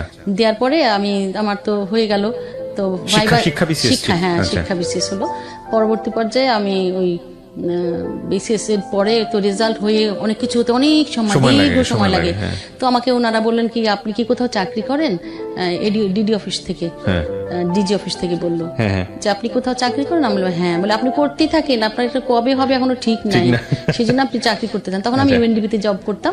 তখন বেশ আমাদের তখন বেশ মানে আমাদের রেমুনারেশনটা খুব ভালো ছিল, খুবই ভালো ছিল, স্ট্যান্ডার্ড ছিল। কিন্তু এর পরবর্তী পর্যায়ে 82-তে একটা সময় আমি যেহেতু গান গাই, আমার একটা বান্ধবী ছিল, হলের বান্ধবী, সে কালচারাল মিনিস্ট্রিতে অ্যাসিস্ট্যান্ট সেক্রেটারি হিসেবে জয়েন করলো। হ্যাঁ, তার নাম আমার বলতেই হবে, হ্যাঁ, নাসিমা বেগম। তিনি উনি যে পরবর্তী পর্যায়ে জয়েন্ট সেক্রেটারি হিসেবে রিটায়ার করেছেন, আমার বান্ধবী। সে খেলাধুলায় খুব এক্সপার্ট ছিল, সে স্পোর্টস অ্যান্ড কালচারে ওইখানে ওই মিনিস্ট্রিতে সে জয়েন করেছে। আমার গান শুনে বলে কি নার্গিস বলে আমার বিদেশে না অনেক লোকজন যাচ্ছে, গভর্নমেন্ট পাঠাচ্ছে, আমি আমার স্যারকে বলেছি যে স্যার আমার একটা বান্ধবী আছে, সে খুব ভালো গান করে। বলে কি নাম? সে রেডিও টেলিভিশন গান করে। তখন বলে কি যে সে তো এত ফেমাস না, মাত্রই রাজশাহী থেকে এসছে, কিন্তু গান শুনে দেখেন আপনি। তারপরে ও আমাকে নিয়ে গিয়ে মিনিস্ট্রিতে গান শোনালো, শিল্পকলা একাডেমি। গান শুনে পরে ওরা আমার গান শুনে খুব অবাক হয়ে গেল, আরে এ তো ফ্যান্টাস্টিক গলা। হ্যাঁ, সিলেকশন দেওয়া হলো। তখন তারা আমাকে বাইরে যাওয়ার জন্য, তখন নর্থ কোরিয়া যাওয়ার জন্য আমাদের সিলেকশন দিয়ে দিল। কিন্তু ইউনেস্কো কমিশনে কাজ করছি, তো তখন ইউনেস্কো ওনারা আমাকে বললো যে আমি তো ন্যাশনাল স্টাফ ছিলাম, বললাম যে আমার তো এরকম একটা সিলেকশন হয়েছে, আমি দেশের বাইরে যাবো, আমার 1 মাস ছুটি দিতে হবে। তো ওনারা বললেন না, আমরা তোমাকে ছুটি দিতে পারবো না। তা আমি বললাম তাহলে আমি চাকরি ছেড়ে দেবো, কারণ বিদেশে যাওয়াটা এত বড় একটা সুযোগ গভর্নমেন্টের পক্ষ থেকে। আমি কি চাকরি ছেড়ে দিলাম, জানেন? চাকরি ছেড়ে দিলে পরে আমি এই 1 মাসের জন্য আমরা চলে গেলাম কোরিয়া। আমরা 26 জন প্রতিনিধি ছিলাম, আমরা গিয়েছিলাম শিল্পকলা একাডেমি থেকে। এবং আমি ওদের দেশে গিয়ে ওখানে লোকাল গান শিখেছি, সেই 5টা গান জানি আমি কোরিয়ান ল্যাঙ্গুয়েজে, জানেন। এবং তারা ওখানে গিয়ে আমি যে প্রোগ্রাম করেছি, আমাদের কিম ইল সুং এর 71তম জন্মদিন ছিল, সেই হিসাবে আমাদের এখান থেকে তারা নিয়ে গেছিল ওখানে। আমি প্রথমে চায়না হয়ে ক্যান্টনে প্রথম আমরা নামলাম। এটাই প্রথম বিদেশ যাত্রা? এটা প্রথম বিদেশ যাত্রা আমার সরকারি পক্ষ থেকে প্রথম। তো আমি এই প্রসঙ্গে একটু কথা বলে রাখি। ছোটবেলায় আমি স্বপ্ন দেখতাম যে আমি একজন সিঙ্গার হব, অনেক বড়, যেখানে বড় বড় মঞ্চে স্টেজে আমি গান করব, নাম করা শিল্পী হব। তো এটা মনে আমার ঘুমিয়ে স্বপ্ন নয়, সত্যি মনে মনে স্বপ্ন ছিল। এবং একদিন স্বপ্নে দেখি যে আমি শিপে করে, ওই যে জলযোগে আর কি, শিপে করে আমি কোন চীন দেশ চলে যাচ্ছি। এবং ইন্টারেস্টিং যে আমার ফার্স্ট ভিজিট কোরিয়া হলেও প্রথম আমি কিন্তু নেমেছি ক্যান্টনে, চায়নাতে। স্বপ্ন সত্যি হলো, স্বপ্ন সত্যি হলো। এবং আমি যখন প্লেনের ইয়ে থেকে বের হয়েছি দেখেছি না, তখন আমি বললাম আমার সেই স্বপ্ন সত্যি হলো। হ্যাঁ, সেই ছোটবেলায় স্বপ্ন দেখেছিলাম, সেই স্বপ্ন আমার সত্যি হলো। এবং সেখানে আমরা নামলাম এবং সেখান থেকে প্রোগ্রাম করলাম 26 দিন আমরা প্রোগ্রাম করে। অর্থাৎ আমি চাকরি ছেড়ে দিয়ে কোরিয়া চলে গেলাম, 1 মাস থাকলাম, ওখান থেকে ফিরে এসে তখন আমি ক্লাস করলাম। তখন আমি আর বিআইডি, কোথাও তো আমার চাকরি নাই, তখন আমি এই মাস্টার্সে আমি ক্লাস করতাম, সোশিয়োলজি ডিপার্টমেন্টে ক্লাস করতাম। এখানে আমি আমার অনেকগুলি বন্ধু বান্ধব পেয়েছি। সিফাত মঞ্জুর ছিল। তখন বিসিএস এর নিয়োগ হয়নি? না, তখনও হয়নি। 1 বছর 10 মাস পরে আমার পোস্টিং হয়েছে, পরীক্ষা দেওয়ার, ওরে বাবা, সিলেকশনের পরে। বিসিএস এ তো 4টা স্তর থাকে, তাই না? এগুলো হয়ে আসতে আসতে 1 বছর 10 মাস। কোথায় হলো পোস্টিং আপনার? পরে পোস্টিং বদরুন্নেসা কলেজে ফার্স্ট পোস্টিং হয়েছে আমার, লেকচারার হিসেবে। কি পড়াতেন আপনি? আমার subject social work. Social work, আচ্ছা আচ্ছা। তারপর ইচ্ছা ছিল যে আমি অ্যানথ্রোপোলজি পড়বো, আসলে এটা পিএইচডি করবো, এই ধরনের একটা হায়ার স্টাডি করার একটা স্বপ্ন ছিল আর কি আমার। সেই জন্য এসে সোশ্যোলজি ভর্তি হলাম। পরবর্তী পর্যায়ে পড়া আর হলো না, যখন আমার যখন পোস্টিং হয়ে গেল তখন আমি হোস্টেল তো আমাকে ছাড়তে হবে, ঢাকার মধ্যে বদরুন্নেসা কলেজে। তখন 17.5 টাকা স্কেল ছিল, 750 মাত্র। হ্যাঁ, তখন 750 টাকাতে মোটামুটি গরু টরু কিনে ফেলা যেত নাকি? না, তখন 1 কেজি চালের দাম 4 টাকা ছিল। ঠিকই ছিল, ন্যাশনালি বলা চলে। কিন্তু সেই সময়কার গভর্নমেন্ট অফিসার এখনকার রাত দিন পার্থক্য আছে। তারপরে আমাদের 5 টাকায় 1 কেজি গরু মাংস পাওয়া যেত। ওরে বাবা, ঠিক আছে, এখন তো 600 টাকা দাম, তাই 600 না? টাকা কেজি। সো এই যে একটা ডিফারেন্স, তা আমি ভাবলাম যে আমার চাকরি যখন যেহেতু নাই, আমি তখন না ইয়েতে হোস্টেলে, মানে যে সময়টুকু আমি ইন বিটুইন বলি, আমার বিআইডিএসে চাকরি ছেড়ে দেওয়ার পরে, কোরিয়া যাওয়ার পরে আমার চাকরি নাই যখন, তখন কিন্তু আমি ক্লাস করতাম রেগুলার। জি। এই সময় আমার অনেকগুলি বন্ধু বান্ধব হয়েছে, আমার বন্ধু গোলাম কুদ্দুস, আমার বন্ধু সিফাত মঞ্জুর গান করে, তারপরে এর মধ্যে সাদিয়া আফরিন মল্লিক, এরকম আরো অনেক বন্ধু বান্ধবীরা আমার আছে, যাদের সাথে ফাহিমা খাতুন, এরা আমাদের সব বন্ধু বান্ধব। মাউসি ডিজি ছিলেন উনি পরবর্তী পর্যায়ে। তো এরকম বন্ধু বান্ধব পেয়েছে, আমার অ্যাসোসিয়েশন খুব সুন্দর। আর আমি তো গান গেয়ে মৌজ করে রাখি একদম, মানে যেখানে থাকি আমি সেই জায়গাটা জমায় রাখি আর কি আমি। তো এরকম পরে কলেজে জয়েন করে গেলাম। তারপরে কোথায় থাকবো, ওই যে হোস্টেল থেকে উঠে গিয়ে তখন নীল খেতে আমি একটা জায়গায় সাবলেট থাকতাম, 750 টাকা বেতন পেতাম। আর ওই নীল খেতে একটা ঘর, সাবলেট আমি 500 টাকা দিতাম, 250 টাকা আমার হাতে থাকতো। কিন্তু একটা আমার প্লাস পয়েন্ট ছিল, আমি যেহেতু গান গাইতাম, ওই কিছু আসতো। গান গেয়ে আমার অনেকগুলি পয়সা, আমার হাত খরচ সব এসে যেত, খাওয়া দাওয়ার খরচ টরচ সব এসে আমাদের যেত। সোসাইটিতে হয় কি, একটা বিয়ে হয়ে যাওয়ার পরে খুব তাড়াতাড়ি পরিবার থেকে চাপ দেয় যে আরেকটা বিয়ে যদি হয়ে যায় এরকম। আপনার ক্ষেত্রে কি না হলো? না, আমার ক্ষেত্রে এরকম ছিল বাবা মার একটা, কিন্তু সেরকম একবার যেহেতু একটা দুর্ঘটনা ঘটে গেছে, সেহেতু তারা অপেক্ষা করছিল দেখা যাক কি হয়। আচ্ছা। তারপরে যা হোক, পরবর্তী পর্যায়ে আমি যখন একটু স্ট্যাবলিশড হয়ে গেলাম, তখন ওই জায়গাটাতে আমি থাকতাম নীল খেতে। সেখান থেকে রেগুলার ক্লাস করতাম বদরুন্নেসা কলেজে। এই করতে করতে ধরেন আমার 1 বছর চাকরি জীবন হয়ে গেলো, 1 বছর 6 মাস যখন, এরকম সময় আমার একজন ইয়ে ছিল, আমি যখন ইউনেস্কোতে কাজ করতাম তখন ইউনিসেফের এক বড় ভাই ছিলেন, উনি ওখানকার পিআরও ছিলেন, আকিল খান। উনি আমাকে ধর্মবোন বানিয়েছিলেন। ওনার বাড়ি ছিল গোয়া, বাংলাদেশে ওনার কোনো আত্মীয় স্বজন ছিল না, কিন্তু উনি বিয়ে করেছিলেন খুব বড় একটা পরিবারের, সঞ্জিদা খাতুন আপার এক বোনের সাথে তার বিয়ে হয়েছিল। উনি দৈনিক বাংলার ফটোগ্রাফার ছিলেন। তো এই বড় ভাই আর কি আমাকে গুরু মানে ইয়ে বোন মানে ধর্মবোন বানিয়ে তখন বললো, ইফাত তুমি একা একা ঘুরে বেড়াও, আমার খারাপ লাগে, তুমি বিয়ে করবা আমাকে। উনি সারাক্ষণ এই একটা কথাই বলতো। তা আমি বললাম যে আপনি তো জানেন আমার এরকম একটা বিয়ে হয়েছিল আগে, তো সেটা চিন্তা করেন তারপরে আপনি বলেন। না, আমার একটা ভাই আছে, আমি তোমাকে দেখাবো, ঠিক আছে? তো তুমি ওনার ইউনিসেফ একটা প্রতিদিন লাঞ্চে অফিস থেকে লাঞ্চ খাওয়ানো হতো আর কি। আমার ইউনেস্কো তো তাই ছিল, হ্যাঁ, ওখানেও লাঞ্চ খাওয়ানো হতো, ইভিনিং টি, মর্নিং টি সব হতো আর কি। তো তুমি এসো। তো একদিন ওনার অফিসে আমি গেলাম। তো গেলে পরে একজনকে দেখালো, এক ভদ্রলোক আসলো, দেখালো, কথা টথা বললো, চলে গেল, দ্যাটস অল। তারপরে আর কিছু উনি কিন্তু আমাকে বলে না যে কেউ তোমাকে দেখতে আসবে কিংবা এই ধরনের কোনো আগে থেকে কোনো হিন্ট দেয়নি, কিছুই বলেনি। তো সে কথাবার্তা বলে, বেশ ভালোই কথাবার্তা বলে, বেশ কথা জমিয়ে রাখতে পারে এইরকম। তারপরে ভাইয়া বললো কয়েকদিন পরে, এরপরে আমি বললাম, আকিল ভাই এই ভদ্রলোক প্রায় আসে কেন অফিসে? তো বলে কি যে তোমাকে দেখতে আসে। বলে তাই নাকি? কেন? তখন আপনি ইউনিসেফে? তখন ইউনিসেফে না, কিন্তু আমি লাঞ্চ আওয়ারে ইউনিসেফে ভাইয়ের চলে আসতাম। 27 নম্বর আমার অফিস, আর ইউনিসেফ হচ্ছে 13 নম্বরের ওই আচ্ছা আচ্ছা, মানে আপনি জয়েন করে ফেলছেন বিসিএস এ বা এরকম? না, কোথাও জয়েন করিনি আমি। তখন কোথাও জয়েন করেন নাই? তখন আমি ইউনেস্কোতে কাজ করি, কিন্তু জয়েন করিনি। মানে বিসিএস এর জয়েন করেন নাই? না, তখনই জয়েন করিনি, কিন্তু ইউনিসেফে কাজ করতাম। ওই সময়কার ঘটনা আপনাকে বলছি, একটু ফ্ল্যাশব্যাকে গেলাম আপনাকে। তো সেটা হচ্ছে যে উনি আমার সাথে এই পরিচয় করে দিয়েছিলেন ওই ভদ্রলোকের সাথে। তো পরিচয় হয়ে থাকলো। তারপরে পরবর্তী পর্যায়ে আমি যখন ইউনেস্কো চাকরি ছেড়ে দিয়ে আবার কলেজে জয়েন করলাম, বদরুন্নেসা কলেজে জয়েন করলাম, 1 বছর হয়ে গেল। তখন উনি ফোন দিত, ইফাত তুমি আসো আমার এখানে লাঞ্চ খেতে আসো, তোমাকে তো মনে পড়ে, তুমি এখানে থাকতে আসতে প্রায় মাঝে মাঝে, আসো। তা ওনার ওখানে আমি যখন যেতাম তখনই দেখি ভদ্রলোক আসতেন। প্রথমে আমি বুঝি নাই, পরবর্তী পর্যায়ে আমাকে চলে যাওয়ার পরে পরবর্তী পর্যায়ে বললো যে ইফাত এরকম তুমি তো একা একা ঘুরে বেড়াচ্ছ, তুমি আমার বোন, আমার ধর্ম বোন, তোমার জন্য আমার একটা কিছু চিন্তা করতে হয়, তো আমি আঙ্কেল আন্টির সাথে কথা বলবো, এরকম বলেছে। বলবেন? বলে হ্যাঁ। কার জন্য বলবেন? বলছে এই যে ভদ্রলোক আসে, এটা কি তোমার পছন্দ হয়নি? বলে হ্যাঁ ভালোই তো, বেশ কথাবার্তা তো বেশ মজার, সুন্দর, কথায় তো জমিয়ে রাখতে পারেন, খুবই ভালো। বলে হ্যাঁ, সে আমার খুব জুনিয়র বন্ধু, কিন্তু সত্যি আমার সাথে তার খুব ভালো ফ্রেন্ডশিপ। তখন আর কি আকিল ভাই আমাকে প্রেস ক্লাবে নিয়ে যেত, মাঝে মাঝে উনি আসতে বলতো, তুই এসে নাস্তা খেয়ে ওখানে আমার সাথে গল্প করে কথা বলে। উনি কার্ড খেলতেন রেগুলার ইয়েতে, বলে প্রেস ক্লাবে। আচ্ছা, প্রিয় দর্শক, এই সুবাদে ফ্ল্যাশব্যাকে আমি একটা কথা বলি রাখি। আমি যখন ইউনিভার্সিটি পড়ি তখন আমি তো গান করে পয়সা আমি আর্ন করি।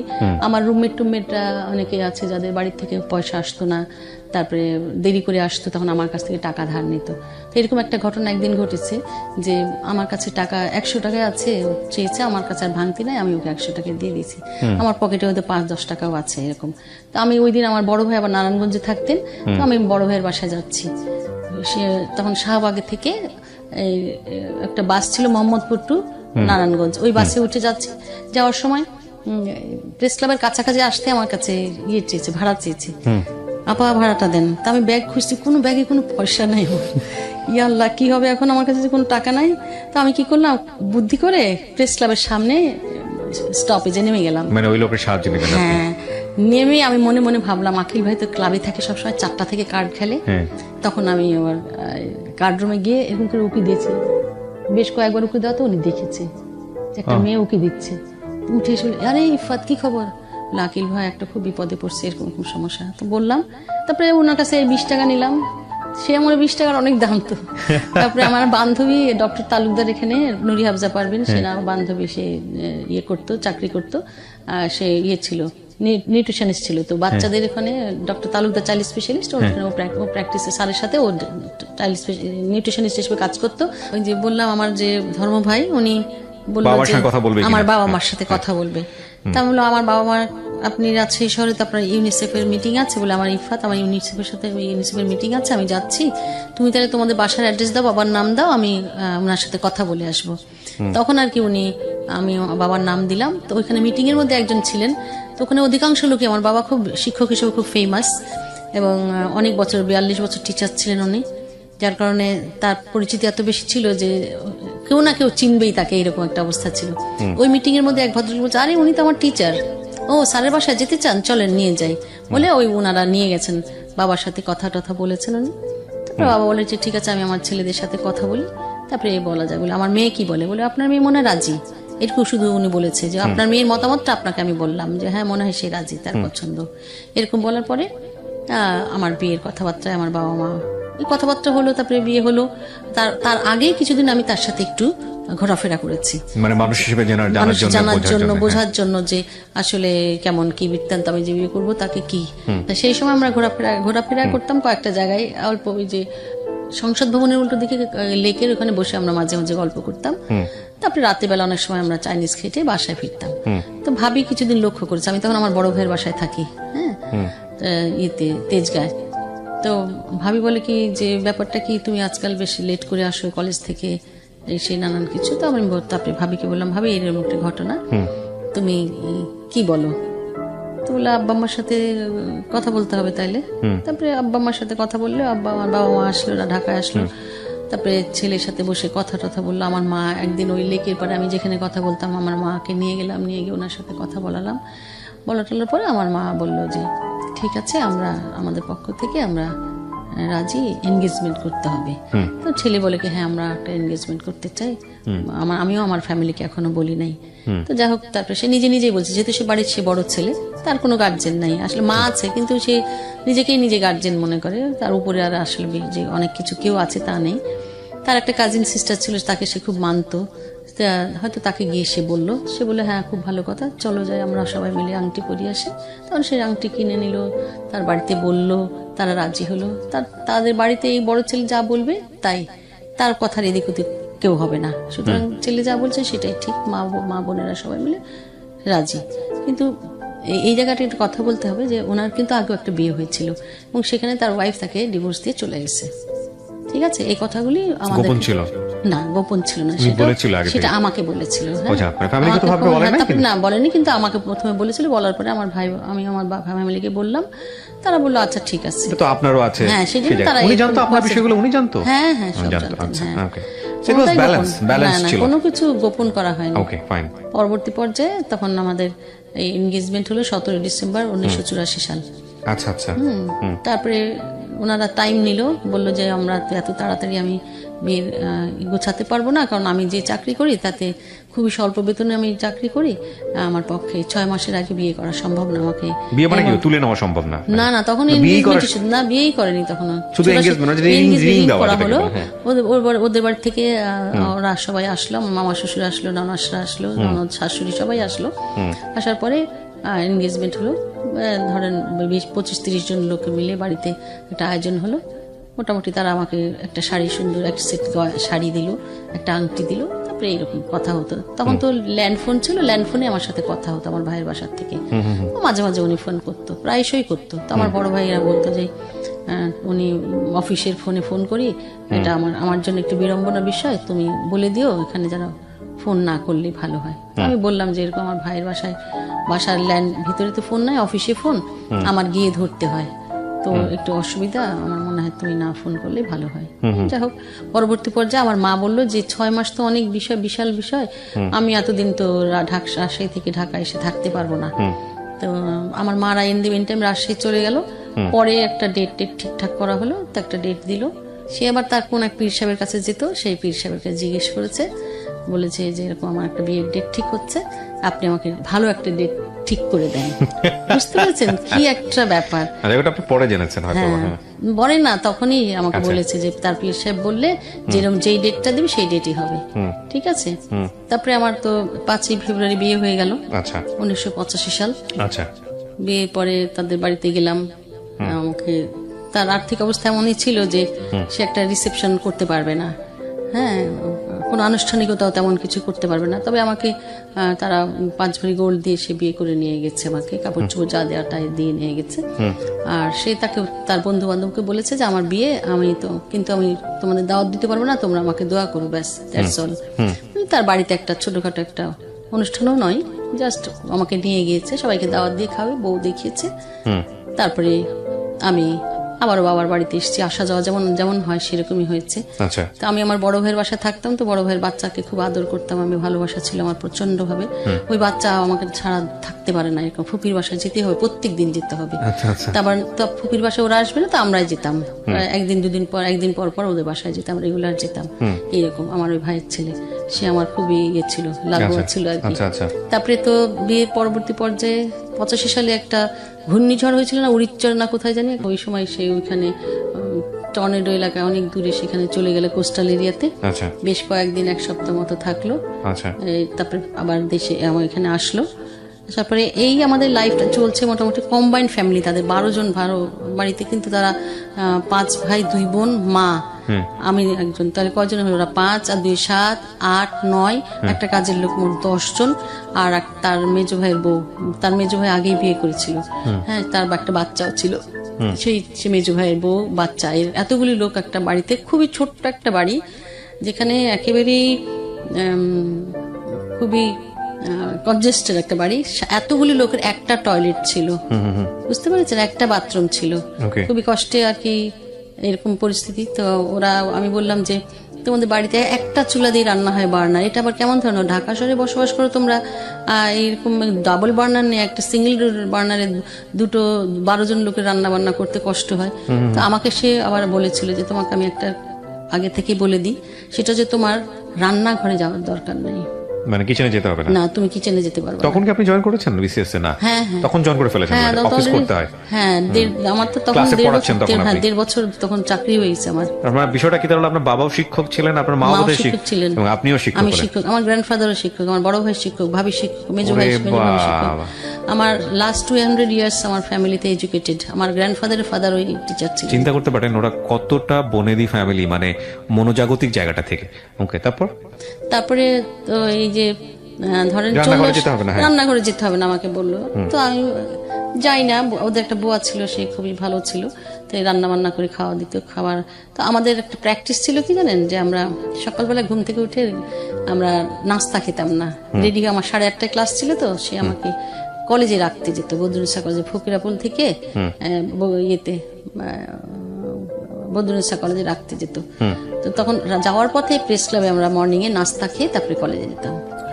আবার কলেজ থেকে ব্যাক করার সময় আমাকে যখন 2:30-3টার সময় নিয়ে আসতো, তখন প্রেস ক্লাবে লাঞ্চ করে তারপরে বাসায় আসতাম। এটা একটা কিছুটা নিয়ম ছিল। পরবর্তী পর্যায়ে, কেননা ওই যে বাসায় রান্না বান্না করার ওই ঝামেলা, ওটা থেকে আমাকে মুক্ত রাখতে চেয়েছি, সেই জন্য এরকম হয়েছে। পরবর্তী পর্যায়ে যখন ওদের ওই ছোট বাড়িটা ভাঙবে, ওরা হাউস বিল্ডিং অ্যাপ্লিকেশন করেছিল, হাউস বিল্ডিং লোন স্যাংশন হয়েছে, তখন বাড়ি ভাঙবে, তো কোথায় থাকবে? তখন ওখানে একটা প্রেস ক্লাবের সামনে একটা ফটো জার্নালিস্ট অ্যাসোসিয়েশনের বাড়ি ছিল, সেখানে নিয়ে গিয়ে আমাদের সবাইকে উঠালো। আচ্ছা। আমরা সেখানে উঠে চলে গেলাম। তারপর তাদের অরিজিনাল বাড়িটা ভাঙা হলো। এর পরবর্তী পর্যায়ে আমি আবার অ্যাপ্লিকেশন করলাম গভর্নমেন্টের কাছে। আমি যদি সরকারি চাকরি করি, আমি তো ইনডাইরেক্টলি ইচ্ছা করলে আমি সরকারি বাসায় থাকতে পারি। Right. আমি যখন অ্যাপ্লিকেশন করলাম, এরকম প্রায় 7-8 মাস মতো ঘোরাফেরা করার পরে আমি একটা সিঙ্গেল রুমের একদম circuit house, new circuit house স্কটন গার্ডেনে, ওইখানে আমি একটা পেলাম, আর একটা রুম পেলাম 78, আমার রুম নাম্বার ছিল। আচ্ছা আচ্ছা। তো ওই রুমটায় ধরেন বেশ বড় রুম ছিল, ধরেন 30x22 এরকম চওড়া, লম্বা চওড়া একটা রুম ছিল, অ্যাটাচ বাথ ছিল, অ্যাটাচ রান্নাঘর ছিল, একটা বারান্দা ছিল। মানে আমার সিঙ্গেল ফ্যামিলিতে একদম সুন্দর চলে যায়। মাত্র 600 টাকা ভাড়া ছিল, আমার জন্য খুবই আরামসে ভালো হলো। তারপরে ওখানে চলে গেলাম। যাওয়ার পরে ধরেন এরকম 1 বছর পর, মনে হয় 1 বছর পর, বিয়ের 1 বছর কি 1.5 বছর পর আমরা ওখানে চলে গেলাম। ওখানে যাওয়ার পরে ক্লাস করছি, ওখান থেকে রেগুলার সকালবেলাতে রান্না বান্না আমার করতে হয়, করে আমি কলেজে যাই, আমাকে কলেজে রাখি, কলেজ থেকে আবার আমাকে নিয়ে আসে, ওখানে খাওয়া দাওয়া হয়। কিন্তু এই 2-3 বছর যখন পার হয়ে গেল, আমাদের কোনো ছেলে মেয়ে হলো না, তখন একটু দেখলাম সে আউটগোয়িং হলো। আচ্ছা। সকালবেলায় যায়, বিকেল বেলায় আসে, দুপুরবেলায় আমাকে নিয়ে আসে, রাখি। তো পরবর্তী পর্যায়ে এটা আস্তে আস্তে কমে গেল জিনিসটা। হ্যাঁ, আগে যেমন কেয়ারিং ব্যাপারটা তখন আস্তে আস্তে কমে গেল। পরবর্তী পর্যায়ে সে ইনভলভ হয়ে গেল বাইরে অনেক বেশি। তারপরে মনে হলো যে আমার ছেলে মেয়ে নাই, বাসায় কি আকর্ষণে আসবে সেটা একটা মানসিকভাবে আমি বুঝতে পারলাম সেটা হলো। তখন আমি আমার বাবা মার সাথে আলোচনা করলাম যে মা, এরকম একটা ঘটনা, কি করব বুঝতে পারছি না। তারপরে তখন আর কি আমার বোধহয় 85-তে বিয়ে চেয়েছে, 88, 89 সাল মতো হবে, মানে এরকম সময় হবে, 3-3.5 বছর পরে। তখন আমার মা বলল যে আচ্ছা ঠিক আছে, তোমরা কি একটা বেবি অ্যাডপ্ট করবে? তা আমি তো তার সাথে আলোচনা করিনি, মা বলতে পারবো না, এটা আমি বলতে পারবো না, আমার সাহস নাই। প্রিয় দর্শক এবং শ্রোতা, আপনারা শুনছেন এবং দেখছেন জীবন গল্প, brought to you by Canadian University of Bangladesh. সবার জন্য যে কথাটি বলতে চাই, ডিজিটাল হাইটেক স্মার্ট এডুকেশনের প্রাণকেন্দ্র ক্যানাডিয়ান ইউনিভার্সিটি অব বাংলাদেশে পাচ্ছেন নর্থ আমেরিকান শিক্ষা ব্যবস্থা। ঢাকার প্রগতি সরণিতে অবস্থিত কানাডিয়ান ইউনিভার্সিটি অব বাংলাদেশের আইকনিক ক্যাম্পাসে শিক্ষার্থীদের জন্য রয়েছে state of the art lab, virtual classroom, tutorial based education, internet based management system, সুদক্ষ শিক্ষক মন্ডলী, বিদেশি টপ র্যাঙ্ক ইউনিভার্সিটিতে ক্রেডিট ট্রান্সফার ফ্যাসিলিটি, লাইব্রেরি, সুবিশাল লাউঞ্জ এবং ইনডোর গেমসের ব্যবস্থা। BBA, CSE, EEE, shipping and maritime science, English, LLB, film and TV, MBA, EMBA তে ভর্তির বিষয়ে যোগাযোগ করুন। প্লট খ 201/1, প্রগতি সরণি, ঢাকা। ফোন করুন 01707 070 অথবা 01707 070 অথবা 01707 070 এই নম্বরে। এছাড়া আপনারা অনলাইনে ভিজিট করতে পারেন www.cub.edu.bd এই অ্যাড্রেসে। আর যেটা আমরা বলি, Canadian University of Bangladesh, inspiring applied knowledge. প্রিয় দর্শক এবং শ্রোতা, আপনারা শুনছেন জীবন গল্প, brought to you by Canadian University of Bangladesh. আমরা ছোট্ট একটা বিরতির পর আবারও গল্পে ফিরছি। ছোট্ট একটা বিরতি। জীবন গল্প, brought to you by Canadian University of Bangladesh.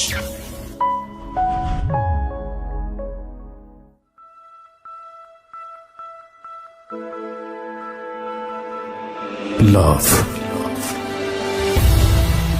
hate, challenge, motivation, lies, truth, impossible, virtue, morality, something beyond entertainment. Welcome to my stage of reality. Stay tuned. Sunday and Wednesday with me, RJ Kibriya, only on Dhaka FM 90.4.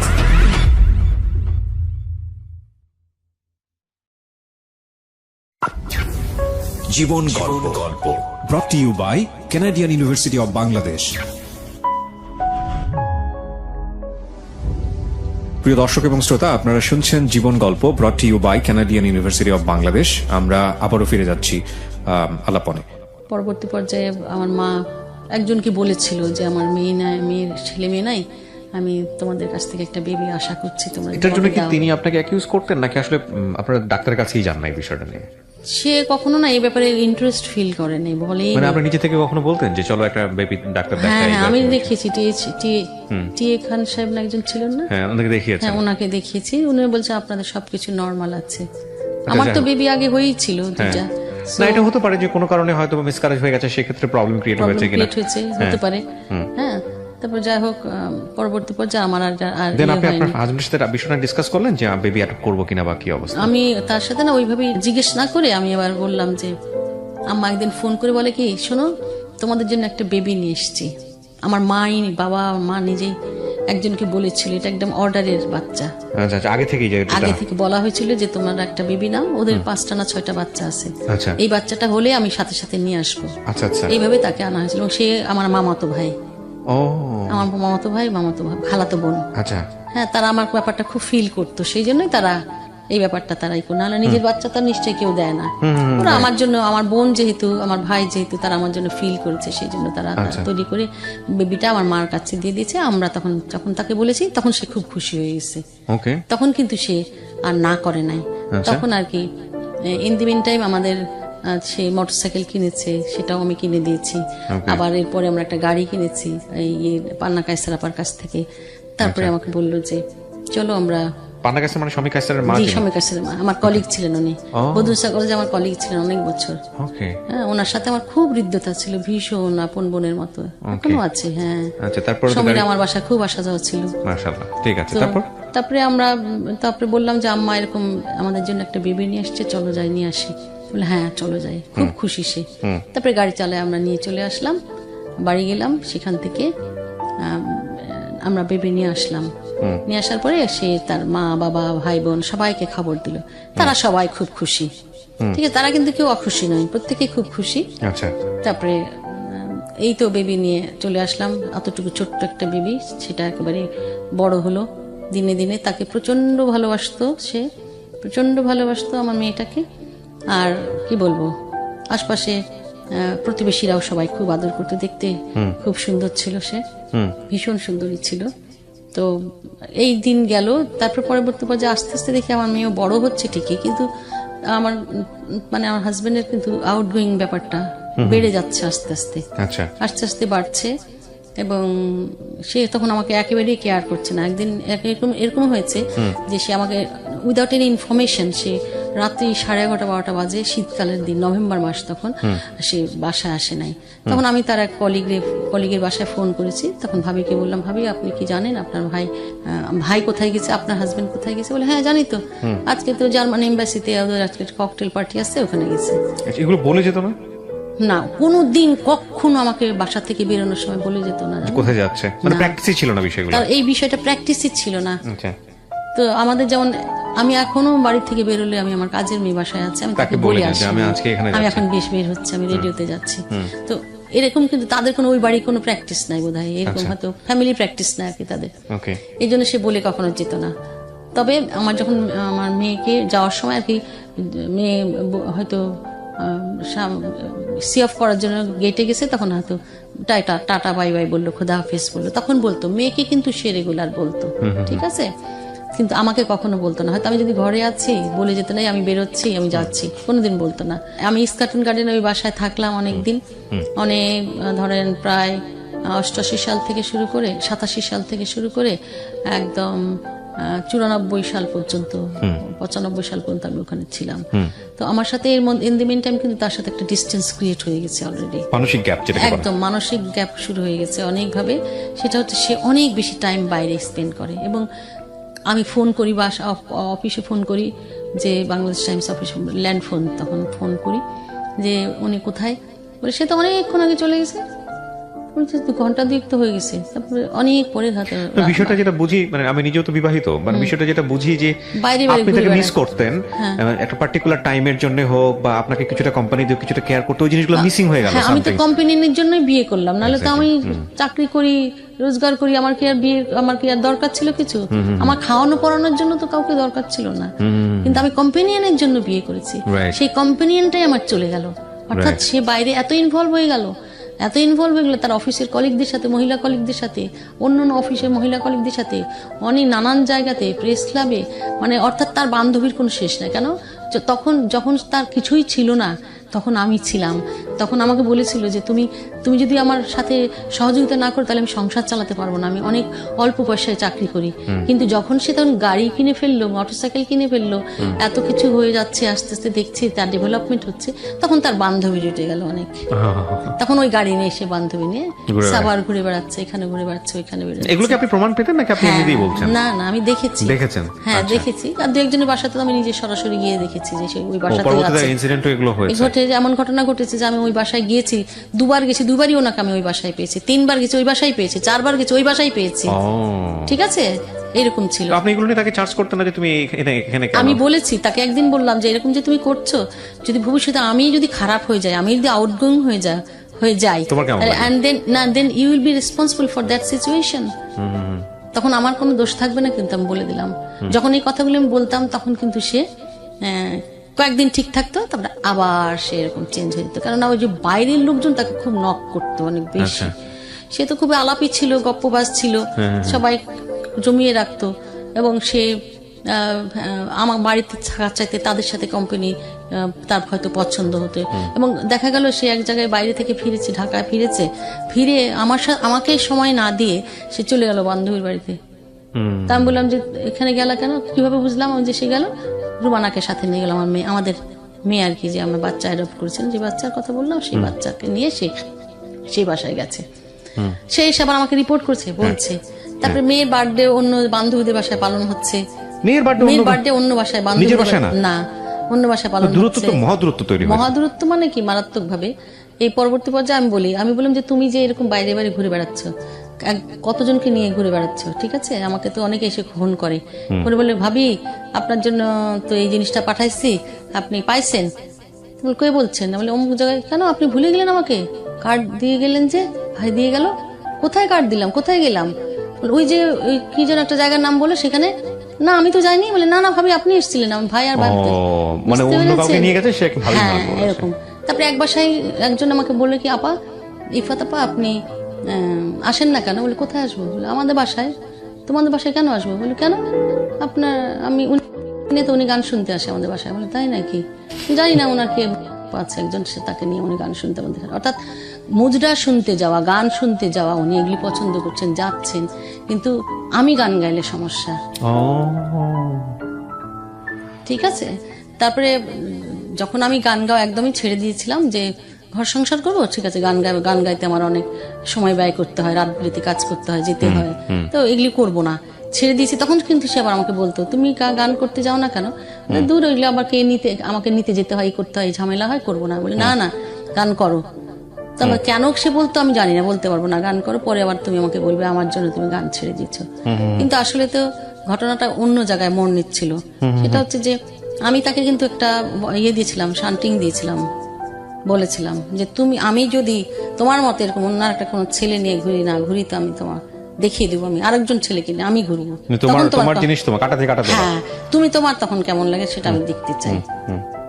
তখন আমি একজনকে নিয়ে এরকম কিছুদিন যখন বাইরে গেছি, বাসায় ডেকেছি, আমি তো বাড়িতেই ডাকতাম, উনি এসে দেখতো।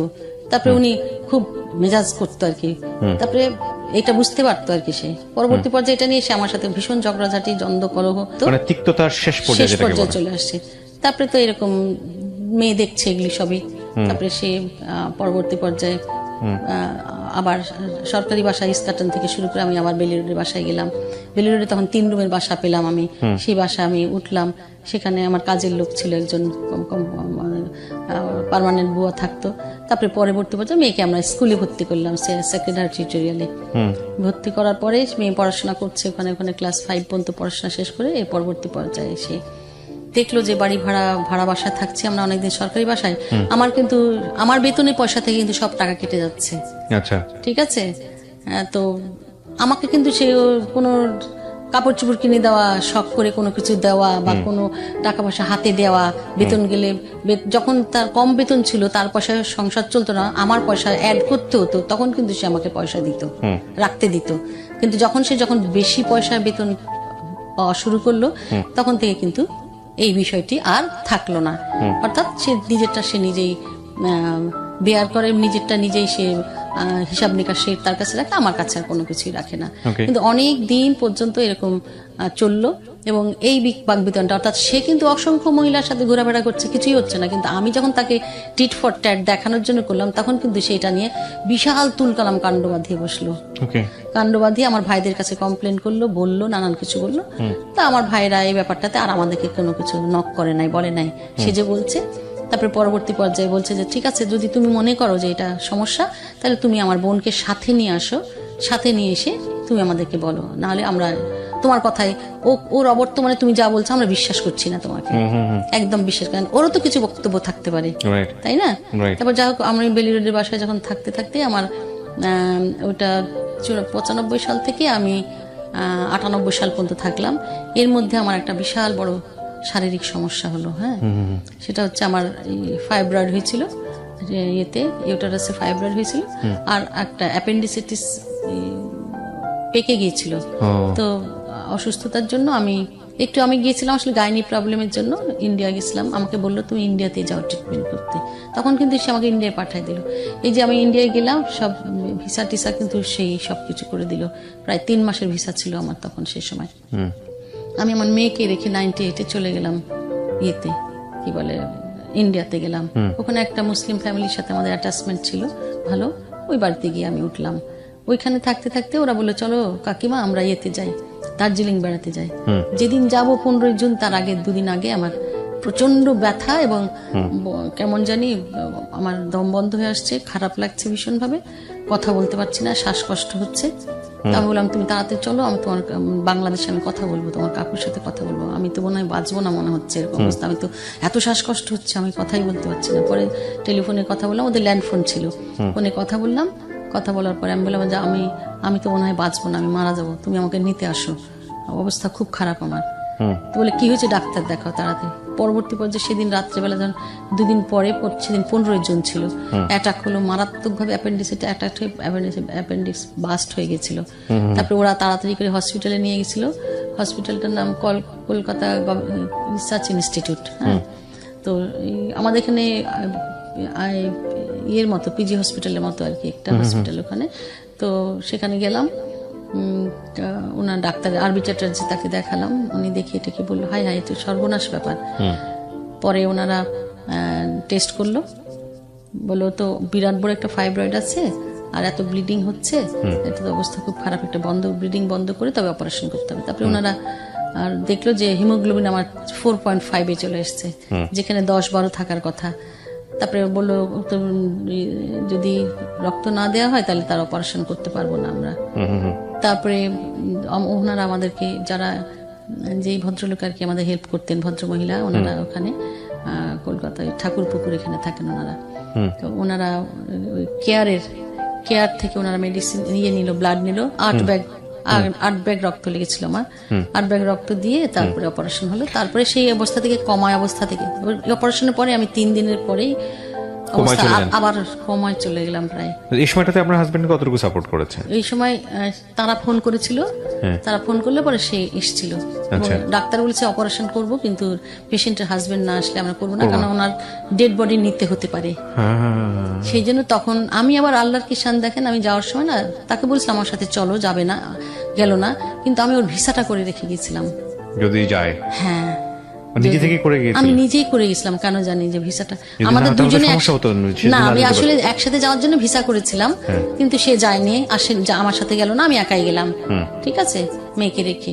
তারপরে আমি পরে ওনারা ডাক্তার নিজে কথা বলেছে ওনাকে ফোন করে যে আপনি আসেন, আপনার ছাড়া তো অপারেশন হবে না, দ্বিতীয় কথা হচ্ছে আপনার তো ডেড বডি নিতে হবে। তারপরে উনি অপারেশনের সময় দাঁড়িয়ে থাকলো, অ্যাবডোমেন ওপেন করলো, দেখে কি যে শুধু ফাইব্রয়েড নয়, আমার ডান দিকে একটা সিস্ট আছে এবং অ্যাপেন্ডিসাইটিস বাস্ট হয়ে গিয়ে সমস্ত শরীরে ওই যে ব্লাড ক্লট হয়ে ভিতরে জমা হয়ে খারাপ অবস্থা হয়ে গেছে। তারপরে উনি বললেন যে আমার তো এই অপারেশন করতে ওনার 5 ঘন্টার সময় লেগেছে। এরপরে আমি হসপিটালে 1 মাস 18 দিন ছিলাম, ওইখানে একাই ছিলাম। এবং ওই অপারেশনের 3 দিন পরে আমার অবস্থা বেশি খারাপ ছিল, তখন উনি আবার গিয়েছিল। উনি অপারেশনের পরের দিন চলে আসছিল। তারপরে উনি জুন মাসে আবারও আবার আমার শারীরিক কন্ডিশন আরো খারাপ হয়ে গেল। তখন উনি আবারও গিয়েছিলেন, যাওয়ার পরে ডাক্তার বললো যে আসলে ওনার আমার ইয়ের মধ্যে অ্যাবডোমিনের ভিতরে না ইয়ে থেকে গেছিল, গজ টজ এগুলো কিছু একটা থেকে গেছিল। এরপরে আমি চলে আসলাম 1 মাস 18 দিন থাকার পরে বাংলাদেশ আসলাম। এই যে আমি 1 মাস 18 দিন ছিলাম না, এর মধ্যে ইন করেছে এক মহিলা, ঠিক আছে, তার মধ্যে তার জীবনে মারাত্মক ভাবে ইন করেছে। তারপরে শেরাটনে ডেটিং করেছে। এটা আপনি প্রমাণ পেলেন কিভাবে? আমার মেয়ে ও মেয়ের কাছ থেকে আমি ইয়েটা প্রমাণ পেয়েছি। ফোনে কথা বলে তো আমি বুঝতে পারি, তো ল্যান্ড ফোন, তখন আমি বুঝে গেলাম। তারপরে আমি তাকে বললাম, এটা আমি চার্জ করলাম যে তুমি এরকম একজনের সাথে ডেটিং করেছো। বলে হ্যাঁ তুমি জানো এগুলা? বলে হ্যাঁ জানি। তো তারপর আমি কিন্তু তার সাথে কোনো ঝগড়াঝাটি করিনি। আমার না ঝগড়াঝাটি করার স্বভাব না, আমি আসলে খুবই শান্ত প্রকৃতির মানুষ। কথা শুনে সেটা বোঝা যায় আসলে। তারপরে এরকম পরিস্থিতি চললো। তারপরে ইন দ্য মিন টাইম সে একটা সরকারি বাসায় সবসময় থাকি বলে সে একটা ওই বাংলাদেশ টাইমস বন্ধ হয়ে গেল, তখন সেখান থেকে একটা বড় অ্যামাউন্ট টাকা পেলো। হ্যাঁ, প্রায় 15 লক্ষ টাকা মতো বোধহয় পেয়েছিল। সেটার মধ্যে সে একটা অ্যাপার্টমেন্টের জন্য বুকিং দিয়েছিল। সেই এখন যে এখানে আমি অ্যাপার্টমেন্টে থাকি, সেই অ্যাপার্টমেন্ট সে আমাকে কিন্তু জানায়নি, কিচ্ছু জানায়নি। এবং কেনার পরে যখন হ্যান্ড ওভার হবে যেদিন, সেদিন আমাকে এসে বলে কি, এই আমরা এক জায়গায় বেড়াতে যাব, আমরা চলো কাপড় চোপড় পরে না আমরা বেড়াতে যাব, ভালো কাপড় চোপড় পরো, তাই বলছে। নিজে কিন্তু কখনো ভালো কাপড় চোপড় কিনে দেয়নি আমাকে, আমি নিজে কিনেছি সারা জনম। আচ্ছা ঠিক আছে, গেলাম, রেডি হলাম। তো আমার খুব একটা বেশি উৎসাহ নয় দেখে বলে কি ব্যাপার? আমি বললাম তোমার কোনো উৎসাহ নয় মনে হচ্ছে। তা বলে না কি আর উৎসাহ থাকবে, কোথায় যাবো কিছুই তো বললা না। বলে ঠিক আছে, ওখানে গিয়েই জানতে পারবে। তারপরে গিয়ে দেখলাম বেশ বড় ধরনের একটা গ্যাদারিং। তো আমাদের ইউডিডিএল এর ওরা ইয়ে করছে, ওখানে ফ্ল্যাট হ্যান্ডওভার হচ্ছে। তখন আর কি আমাদের এখানে ফ্ল্যাট হ্যান্ডওভার হয়েছে। তখন সেই চাবিটা সে আমার ওই ভাই এমডি সাহেব আমার হাতে দিয়েছে, বলছে যে ভাবি এই যে আপনাদের ফ্ল্যাটের চাবি। তখন আমি বুঝলাম যে সে আমাকে না জানিয়ে এই কাজটা করেছে। এটা তো ভালোই ছিল, এটা ভালো ছিল না, সারপ্রাইজিং ছিল, সেটা আমি খুশি হলাম। ঠিক আছে, কিন্তু বাসাটা তো তার নামে আর আমার নামে, দুজনের নামে বাসাটা, সেটাও ঠিক, দুজনের নামে ছিল বাসাটা। পরে হলো উঠলাম ওই বাসায়, চাবি হ্যান্ড ওভার করলে পরে আমরা 1 বৈশাখ 99 সালের 1 বৈশাখে আমরা ওই বাসায় হ্যান্ড ওভার করেছি। সে এই প্রথম জীবনে, পারিবারিক জীবনের একটা জিনিস কিনেছে, সেটা হচ্ছে একটা চুলা। কারণ ওই বাসায় গিয়ে রান্না করে খেতে হবে তো। থাকে বোধহয় কিছু ছেলে এরকম পায় না। তারপরে সে কিনে গেল। আমি বাড়িঘর কিন্তু আমি যে শিফট করলাম কোনোটাতে সে কোনো হেল্প করে নাই। আমি আমার বড় ভাইয়ের অফিস থেকে ট্রাক নিয়ে, মিনি ট্রাক নিয়ে সমস্ত হ্যান্ড ওভার আমার কয়েকদিন ধরে সেগুলি শিফট করলাম এখানে, ঠিক আছে। তারপরে যাওয়ার সময় বলছে শোনো, এ বাসা থেকে কোনো ফার্নিচার, কোনো আলমিরা, এগুলো কিচ্ছু যাবে না। কেন? তাহলে আমি কাপড় চোপড় কোথায় রাখবো? সে শুধু অর্ডার দিয়ে দিল, ব্যাস শেষ। তখন আমি কি করলাম, আমি আবার একটা প্রাইভেট কলেজ চালাই, সেই কলেজের গভর্নিং বডি মেম্বার, আমি তাকে সেখানে একটা আলমারি দিয়ে দিলাম, 2টা আলমারি দিয়ে দিলাম, জানেন। একটা আলমারি আমার ভাইয়ের দিকে রাজশাহীতে পাঠিয়ে দিলাম, একটা কলেজে দিয়ে দিলাম। এবং বিনা আলমিরাতে আমি ওই বাসায় উঠে গেলাম। আমি ভাবছি ওখানে গিয়ে নতুন আলমারি আমাকে কিনে দেবে, সেটা চিন্তা করে আমি কিনি নাই। তারপরে পোটলাই করে সমস্ত কাপড় চোপড় জিনিসপত্র নিয়ে চলে গেলাম ওই বাসায়। এবং শুধুমাত্র বিছানাটা গেল, আমাদের 2টা বিছানা ছিল, আমার মেয়ের একটা বিছানা, একটা আমাদের বিছানা, এই 2টো বিছানা গেল। কাজের লোক ছিল 2জন, তারা সহ আমরা ওই বাড়িতে চলে গেলাম। ওখানে যাওয়ার পরে পরবর্তী পর্যায়ে এমন একটা পরিস্থিতি যে প্রায় শেষে একদম উদাসীন, মানে মারাত্মক ভাবে ওই বাড়িতে যাওয়ার পর থেকে একদম ডেসপারেট হয়ে গেল, একদম অন্যরকম, যে এখন তো আমার নিজের বাড়ি, এখন আমি ইচ্ছাগুলো যা খুশি তাই করতে পারি তোমারে। পরিবর্তী পর্যায়ে মনে হলো আর কি, তার অ্যাটিটিউডটা এরকম। আমি ফাংশনে যাই, প্রোগ্রামে যাই, সে নিষেধ, ক্লাবে যাই, প্রেস ক্লাবে যাই। একদিন ঘটনা ঘটলো এরকম যে আমি গান আর্ট শেখাতে নিয়ে গেছিলাম, ওখানে টেবিলে বসে, ক্যান্টিনে বসে একজনের সাথে বসে চা খেয়েছিলাম। তো ওখানে পাশের টেবিলে তার খুবই দোস্ত মানব, ইয়ার দোস্ত 3 জন বসেছিল। তারা একটু এজেড পিপল, তারা কেউ নাই এখন পৃথিবীতে। তো তাদের টেবিলে না গিয়ে বসে অন্য একটা টেবিলে বসেছে। সেই ভদ্রলোকটা কম্পারেটিভলি তাদের চেয়ে বয়স কম, জুনিয়র। তো ওনার সাথে আমার একটা আগে থেকে জানাশোনা ছিল ভালো, উনি একটা পত্রিকার সম্পাদক আর কি। তো আমি ওখানে গিয়ে বসলাম, হ্যাঁ কেমন আছেন ভাই? হ্যাঁ ভালো। বলে ভাবি বসেন, চা খান? বলে হ্যাঁ ঠিক আছে বসি। চা খেলাম। সেটা ছিল অক্টোবর মাস, ঠিক আছে। অক্টোবর মাসে ধরেন কয় তারিখ হবে? বলে আমাদের তো কয়েকদিন পরে প্রেস ক্লাবে জন্মদিন হবে, এই সেই নানান কিছু বলছে। আমাদের একটা ট্যুর আছে, আমরা সবাই সাংবাদিকরা ট্যুরে সুন্দরবন যাবো, এই সেই নানান কাহিনী বললো। আপনি যাবেন কিনা? বললাম না, আমি যাব না। তারপরে আমি ওই পরিস্থিতি পরে ওই অবস্থায় আমার রুমানাকে নিয়ে আমি বাসায় চলে এলাম। যাওয়ার পরে সেই দিন রাত্রিবেলা, না ওই একই দিনই আমার মেয়ের টিচার ছিল, তাজ ছেলেটির নাম, এখন সে অ্যাডিশনাল ডিস্ট্রিক্ট জাজ। সেই ছেলেটি পড়াতো, তো ওই ছেলেটিদের ওদের ওই ঢাকা বিশ্ববিদ্যালয়ে অনার্স ফার্স্ট ইয়ারের ছাত্র ছিল, সে লয়ে। সে ওদের জিপিএ 5 পেয়েছে, তাদের একটা রিসেপশন প্রোগ্রাম ছিল সিএমএইচে। সে বললো ম্যাডাম আপনাকে আমরা গান গাওয়ার জন্য দাওয়াত দিব। বললো ঠিক আছে যাবো। ওই অনুষ্ঠানে যখন গেছিল তাকে সেই অনুষ্ঠানে যাওয়ার কথা আমি বলে যাইনি, শুধু তাজের অনুষ্ঠান সেটা সে জানতো। রুমানা বলছে আব্বু আম্মু হচ্ছে আমার টিচারের একটা অনুষ্ঠান আছে, সেখানে গেছে, সেনাকুঞ্জে গেছি। প্রোগ্রাম সেরে গান টান গাওয়া হয়েছে, বড় বিশাল প্রোগ্রাম, খাওয়া দাওয়া হয়েছে, হতে হতে রাত্রি 12টা বেজে গেছে, বুঝছেন। আমার তো ভিতরে প্যালপিটেশন হচ্ছে রীতিমতো, এত রাত হয়ে গেছে। একটা অভ্যাসের ব্যাপার কিন্তু। হ্যাঁ, অনেক মানুষ দেখবেন, যেমন আমি আমার ক্ষেত্রে যেটা বলি, রাত 10টার পরে বাসায় ঢুকতে গেলে আমার কিন্তু প্যালপিটেশন শুরু হয়ে যায়। আসলে চার্জ করার মতো কেউ নাই, বাট মনে হয় যে না আমি দেরি করে ফেলছি। এটা ছোটবেলার অভ্যাস। হ্যাঁ, এটা কিন্তু আমি 10টার পরে আমি বাড়ির বাইরে থাকি না, সেই জন্য অনেক রাত হয়ে গেছে। কিন্তু খাওয়া দাওয়া ডিনার না ছেড়ে আসতে দিবি না। তারপরে পরে রাস্তার মধ্যে কি হয়েছে, গাড়ি খারাপ হয়ে গেছে, মানে মরার উপর খাড়ার ঘা। এই করতে করতে অনেক রাত হয়ে গেছে। সে তো বাসার মধ্যে মনে করেন যে রেগে কি করবে, আমাকে একদম কচু কাটা করবে পরিস্থিতি হয়েছে। তারপরে পরে যখন আসলাম, আরেকজন একটা গাড়ি নিয়ে তারপরে বাসায় ফিরলাম, দরজা কলিং বেল দিই, দরজা খুলে না। ঠিক আছে, তারপরে আমি যখন 7 তলায় বাসা, তো দরজা খুলে না, তখন সে খুলতে দিবে না, কাজের মেয়েদেরকে বলছে এই খবরদার দরজা খুলবি না, হ্যাঁ দরজা খুলবি না, হ্যাঁ সে বাইরেই থাকুক। মানে আমি বলতে পারবো না, একটা মিরাকল ব্যাপার যে আমি বেঁচে গেছি, এখনো বেঁচে আছি আমি। কারণ তার মতো এরকম লম্বা চওড়া ফিগারের লোক আমাকে যদি ধরে, আমি তো কিছুই করতে পারতাম না। আসলে সৃষ্টিকর্তার হুকুম আছে যে আমি বাঁচবো, সেই জন্য হয়েছে, নাহলে তো বাঁচার কথা না। তারপরে এরকম পরিস্থিতি হয়ে গেল, তারপরে সমস্ত শরীর ক্লট, চোখের ক্লট বেঁধে গেল, তারপরে ঠোঁট এরকম উঁচু হয়ে গেল, ফেটে রক্ত হচ্ছে, সাংঘাতিক খারাপ অবস্থা। পরে আমি আমার মেয়ের যে ঘরে রুম ঘুমায়, সেখানে মেয়ের রুমে আমি চলে গিয়ে দরজা লক করে দিলাম। মেয়ের দরজা লক ছিল, আমি দরজা খুলতে বলেছি, চলে তো মেয়ে দেখে তো চমকায় গেছে। ঠিক আছে, যে কি অবস্থা, এরকম কেন এরকম হয়েছে, কি হয়েছে, আর তোমার আব্বু আমাকে মেরেছে। আর আমার মেয়ে কি বলবো, কিভাবে রিয়াক্ট করলো, কি বলো তুমি? হ্যাঁ।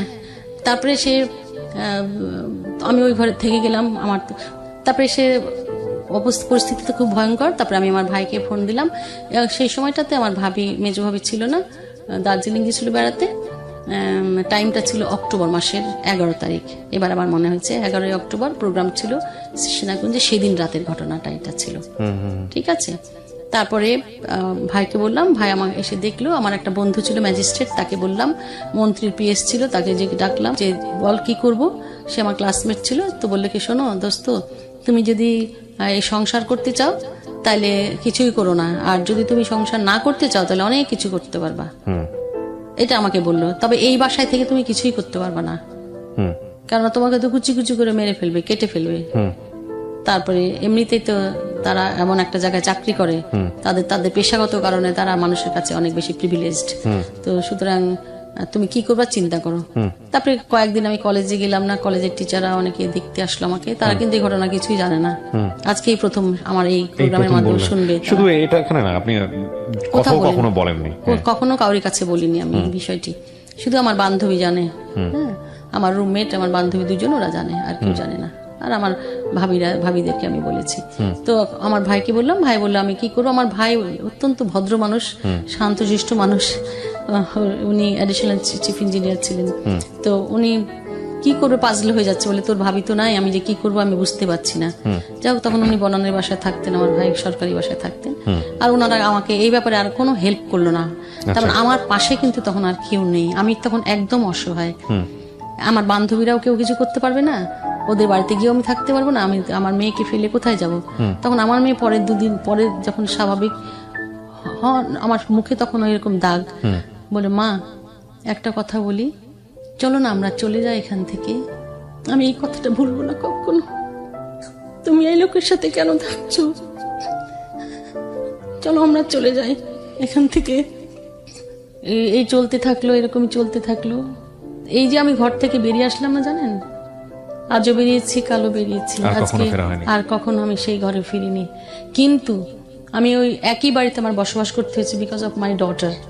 হ্যাঁ, আমি বললাম যে বাবা আমি যদি চলে যাই তখন পরবর্তী পর্যায়ে তুমি বলবা যে তোমার সাথে ঝগড়া হওয়ার কারণে আমি আমার বাবা থেকে বঞ্চিত হয়েছি, এই কথাটা তুমি হয়তো আমাকে বলবে। আমি ওকে ওর তার আদর স্নেহ ভালোবাসা থেকে আমি তাকে বঞ্চিত করতে চাইনি বলে আমি স্যাক্রিফাইস করেছি তার জন্য, এবং আমার মেয়ের জন্য কিন্তু আমি পুরো জিনিসটা স্যাক্রিফাইস করেছি। জানেন, আরও একটা কারণে আমি স্যাক্রিফাইস করেছি, সেটা হচ্ছে যে আমি ছোটবেলা থেকে খুব স্পিরিচুয়াল ছিলাম। আল্লাহ খোদা মানা, কোরআন পড়া, এগুলি, নামাজ পড়া, রোজা রাখা, এগুলো খুব, এই ব্যাপারে আমি খুবই পারদর্শী। তো মায়ের সাথে আমি বিজে রোজা রাখা এগুলি করতাম। তো খুবই আধ্যাত্মিক একটা চেতনা ছিল আমার মাঝে মধ্যে। তো সেইখান থেকে আমি পড়েছি, কোরআনের আছে একটি সূরার আয়াতে আছে 127 নম্বর আয়াত, বলছে যে তুমি যদি তোমার স্বামীর সাথে বনিবনা নাও হয় তাহলে তুমি এমন একটা ব্যবস্থা করে নাও যেন তার সাথে আমার সেপারেশন থাকবে, কিন্তু আল্লাহ যে কাজটি সবচেয়ে ধরেন হালাল বিষয় তালাক, সেটাকে খুব অপছন্দ করে। হালালের মধ্যে সবচাইতে নিচু স্তরের নিচু স্তরের। তো আমি আল্লাহকে ভালোবাসি, এটা আরো মজার, আরো অনেক বিষয় আমি আছে। ভালোবাসি, মানে এই শয়তানও জন্য খুব আমি, খুশি হয়। হ্যাঁ, এবং আমি শয়তানকে পাত্তা না দিয়ে আমি আল্লাহকে ভালোবেসে আমি থেকে গেলাম। আমি বললাম না, আল্লাহ যে কাজটা আল্লাহ পছন্দ করে না সেই কাজটা আমি করব। আর আল্লাহ যে বলেছে তুমি অন্যের দোষ গোপন করো, তাহলে আমি তোমার দোষ গোপন করব, তাহলে আমি তার কোনো কথা কাউকে বলবো না। এই জন্য আমি কাউকে বলিনি। এবং আমি বিশ্বাস করি যে তার জায়গা থেকে বলার থাকলে হয়তো সে অনেক কিছু বলতে পারতো আপনাকে নিয়ে, হ্যাঁ, কিন্তু বলবে, কনজুগাল আমার- লাইফ। হ্যাঁ, হতে আমরা আসলে পারে। ওই জিনিসটাকে ফোকাস করতে চাই না, আমার ফোকাসের জায়গাটা হচ্ছে অন্য জায়গাটা। না, আমি এরপরে দেখেন, এই যে আমি এইভাবে শুরু করলাম। আমি ধরেন কলেজে, বদরুসা কলেজে জয়েন করেছি লেকচার হিসেবে, অ্যাসিস্ট্যান্ট প্রফেসর, অ্যাসোসিয়েট প্রফেসর, দেন প্রফেসর। 26 বছর আমি বদরুসা কলেজে এক নাগারে থেকেছি। আপনার তো অসংখ্য শিক্ষার্থী তাহলে। আমার অনেক শিক্ষার্থী, 33 বছর আমি চাকরি করেছি, এবং আমার ছাত্রছাত্রীরা এখন বিশ্ববিদ্যালয়ের প্রফেসর, তারপরে কেউ কেউ জয়েন্ট সেক্রেটারি, ডেপুটি সেক্রেটারি, অসংখ্য রয়েছে, বিভিন্ন জায়গায় সঙ্গীত শিল্পী রয়েছে। এখন ছাত্র তো প্রচুর আছে। তারপরে পরবর্তী পর্যায়ে যখন আমি নাইমে ডিরেক্টর হিসেবে গেলাম, তখন আবার পরবর্তী পর্যায়ে প্রিন্সিপাল, হোম ইকোনমিক্স কলেজের প্রিন্সিপাল হলাম, তখন আমার অসংখ্য ছাত্রী। এখান থেকেও, অর্থাৎ আমি যেখানে থেকেছি খুব পজিটিভলি কাজ করেছি, অর্থাৎ মেয়েদের প্রতিষ্ঠানে কাজ করেছি। আমি বদরুন্নেসা মেয়েদের প্রতিষ্ঠান, হোম ইকোনমিক্স মেয়েদের প্রতিষ্ঠান, মেয়েদের কি সমস্যা সেই বিষয়গুলি আমি সবসময়ের জন্য নজরে রেখেছি এবং সেটা মিটমাট করার চেষ্টা করেছি। এবং মেয়েদেরকে সবসময় ক্লাসে, লেকচারের পাশাপাশি আমি বলেছি, শোনো, বিয়ে করবে এমন একজনকে বিয়ে করবে যে তোমাকে খাওয়াতে পড়াতে পারে, কিন্তু তোমাকে আত্মনির্ভরশীল হতে হবে, নিজে চাকরি করতে হবে অথবা ব্যবসা করতে হবে। আর সবসময়ের জন্য দ্বিতীয় কথা হচ্ছে, তুমি যে বিয়ে করবে তখন চাকরি করবে, সে চাকরি করার যে টাকা, সে টাকাটা তুমি ব্যাংকে জমা রাখবে। 5,000 বেতন পেলে মিনিমাম 2,000 টাকা তুমি রাখবে, 3,000 টাকা সংসার তোমার বাপকে বা বাবাকে বা স্বামীকে বা সন্তানকে দিবে। সঞ্চয় তুমি সবসময় করবে, সঞ্চয় তোমাকে কিন্তু অনেকখানি সাহস যোগাবে, নাহলে তোমাকে আসলে কোনো লাভ নেই, হ্যান্ড টু মাউথ করে কোনো লাভ নাই, তোমাকে সঞ্চয় করতেই হবে। আমি কিন্তু ক্লাসে আমার মেয়েদেরকে এইভাবে উদ্বুদ্ধ করি ক্লাসে, এবং মেয়েদেরকে আমি ইয়ের মাধ্যমে, কত হাঙ্গার প্রজেক্টের মাধ্যমে মেয়েদেরকে অ্যানিমেটর তৈরি করেছি। আমি নিজে একজন ক্যাটালিস্ট অ্যানিমেটর, আমি টট ট্রেনিং করেছি, নিজে কিন্তু অসংখ্য ট্রেনিং করেছি, দেশে বিদেশে ট্রেনিং করেছি। আমি করার পরে দেখুন, যেমন ধরেন আমার মূল মোটিভ এখন আমার জীবনে ওই যে আমি আমার মেয়ের জন্য থেকে গেলাম স্যাক্রিফাইস। তখন আমি এই করতে করতে করতে তারপরে আমার মেয়ে যখন একটু বড় হলো, ও লেভেল পরীক্ষা দিল, ঠিক আছে। কিন্তু এই যে আমাদের মাঝে যে মনোমালিন্য ভাব, আমরা তো কথা বলি না, আজকে 19 বছর 20 বছর হয়ে গেলাম, একদিনও কথা বলিনি আমি, ঠিক আছে। সেও কথা বলে না এবং সেটা মনে করে না যে কথা বলতে হবে। মেয়েটা মারা গেল, তারপরেও সে আমার সাথে কথা বলে। কি বলেন, মারা গেল কিভাবে? আমার মেয়েকে তো মেরে ফেলা হলো। মেরে ফেলা হলো? বলতে হবে, মেরে ফেলাই তো বলবো, কারণ সে যখন চাইছে যে বাবা মার মধ্যে মিল মিশুক, কিংবা সে দাদিকে বলছে, মামাদেরকে বলছে, সবাইকে বলছে আমার বাবা মার মধ্যে একটু ঠিক করে দাও তোমরা, কেউ কিছু করলো না, তখন সে নিজেই হয়তোবা সুইসাইড করলো, হয়তোবা তাকে কেউ মেরে ফেললো, যে কোনো কিছু হতে পারে। সে পোস্টমর্টম করলো না, আপনি জানেন, আমাকে গুরুত্বই দিল না। আমরা সবাই বলেছিলাম সে পোস্টমর্টম করলো না, কারণ পোস্টমর্টম করলে জানা যাবে সে তাকে মেরে ফেলা হলো নাকি সে সুইসাইড করলো। মানে আলটিমেটলি কেস ছিল সুইসাইড, সবাই জানতো সুইসাইড, কিন্তু না, কেউ জানতো না। মানে পত্রপত্রিকা সে এমন ভাবে ফলাও করে দিল যে আমার মেয়ে ছাদে ঘুরছিল, ঘুরতে ঘুরতে হঠাৎ পড়ে গেছে, সে পড়ে গিয়ে মারা গেছে। কিন্তু ঘাড়ে ছাদের তো রেলিং ছিল, তার তো পড়ার কথা না, কিন্তু সে ছাদের রেলিংয়ে বসতো, প্রায় মাঝে মাঝে বসতো, আমি নিজেও দেখেছি বসতো। কিন্তু আমি কিন্তু একদম এই ব্যাপারে একেবারেই আল্লাহ সবচেয়ে ভালো জানেন যে সে কি করেছে, আসলে ঘটনাটা কি ঘটেছে। এই যে আমার মেয়ে মারা গেল, ইনসিডেন্ট ছিল ছাদের রেলিং থেকে পড়ে ছাদ যাওয়া। থেকে পড়ে যাওয়া ইনসিডেন্ট পত্রপত্রিকায় দেখেছেন আপনারা। তারপরে এই যে মেয়ের জন্য কিন্তু আমি স্যাক্রিফাইস করে থেকে গেলাম এখানে, আজ আছি কাল আছি। এরপরে আমার মেয়ে যখন, মানে বিষয়টা কি আপনারা একসঙ্গেই থাকতেন কিন্তু কোনো কথা বলতেন না? না এখনো আমরা এক বাসায় থাকি। এখন একবার তেমন কথা বলেন না? না, আমার প্রয়োজন পড়ে না। আমার কাজের লোক আছে 2 জন, তারা রান্না বান্না করে টেবিলে দিয়ে খাবার দাও। মানে আর আপনাদের আমি মধ্যে- আলাদা করে বাজার করি, আমার বাজার আলাদা করি আমি নিজে, এবং আমি আর আলাদা একটা উনি ওনার কাজের মতো লোক থাকেন, রেখেছি। আপনি আপনার মতো থাকেন? আমি আমার মতো থাকি, কারণ না তার পরিবারের কেউ এই ব্যাপারে তাকে বলেনি। সে বলছে না, আমি 2-1 জন হয়তো বলেছে, তার বন্ধু বান্ধব বলেছে না, আমি এটা কম্প্রোমাইজ করতে চাই না। ঠিক আছে, এটা তো নিজেদেরকে বিশাল পেনাল্টি দেওয়া। হ্যাঁ, তো আমি কিন্তু সে কিন্তু আমি তো থানায় গেছি, থানাকে যখন জিডি করতে গেছিলাম তখন উনি বললো যে ম্যাডাম, তখন কিন্তু আমি নাইমে, তখন আমি প্রফেসর ইয়েতে বদরুন্নেসা কলেজে, তো আমি এই কাজটা করিনি, বলিনি সবার কাছে। কেন বলিনি? থানায় কেস করিনি, এগুলি করলে তো তার 7 বছর জেল হয়ে যেত, তাহলে কি তার জীবনটা নষ্ট হয়ে যেত, খারাপ হতো, আমার খারাপ লাগতো আর কি, এই জন্য আমি আর করিনি কিছু। না কিন্তু ঠিক আছে, ওই বিষয়গুলো না অন্য বিষয়। তারও তো এরকম করে অনেক কিছুই বলার আছে। আপনি যেরকম ভাবে বলছেন, আপনি একজন শিক্ষক মানুষ, আপনি নিশ্চয়ই বুঝতে পারবেন আমার না, জায়গা আমি থেকে। সঙ্গীত শিল্পী হিসেবে সে সবসময় হাইলাইট করছে যে এই ও সঙ্গীত শিল্পী, অর্থাৎ সঙ্গীত যারা গান করে তারা তো বাইজিরা গান করে, এটা হচ্ছে তার ভাষ্য। এটা তো ভদ্রলোকের বউ বা মেয়েদের গান করার কথা সেটা না। হয়তো রেগে বলেছে সে।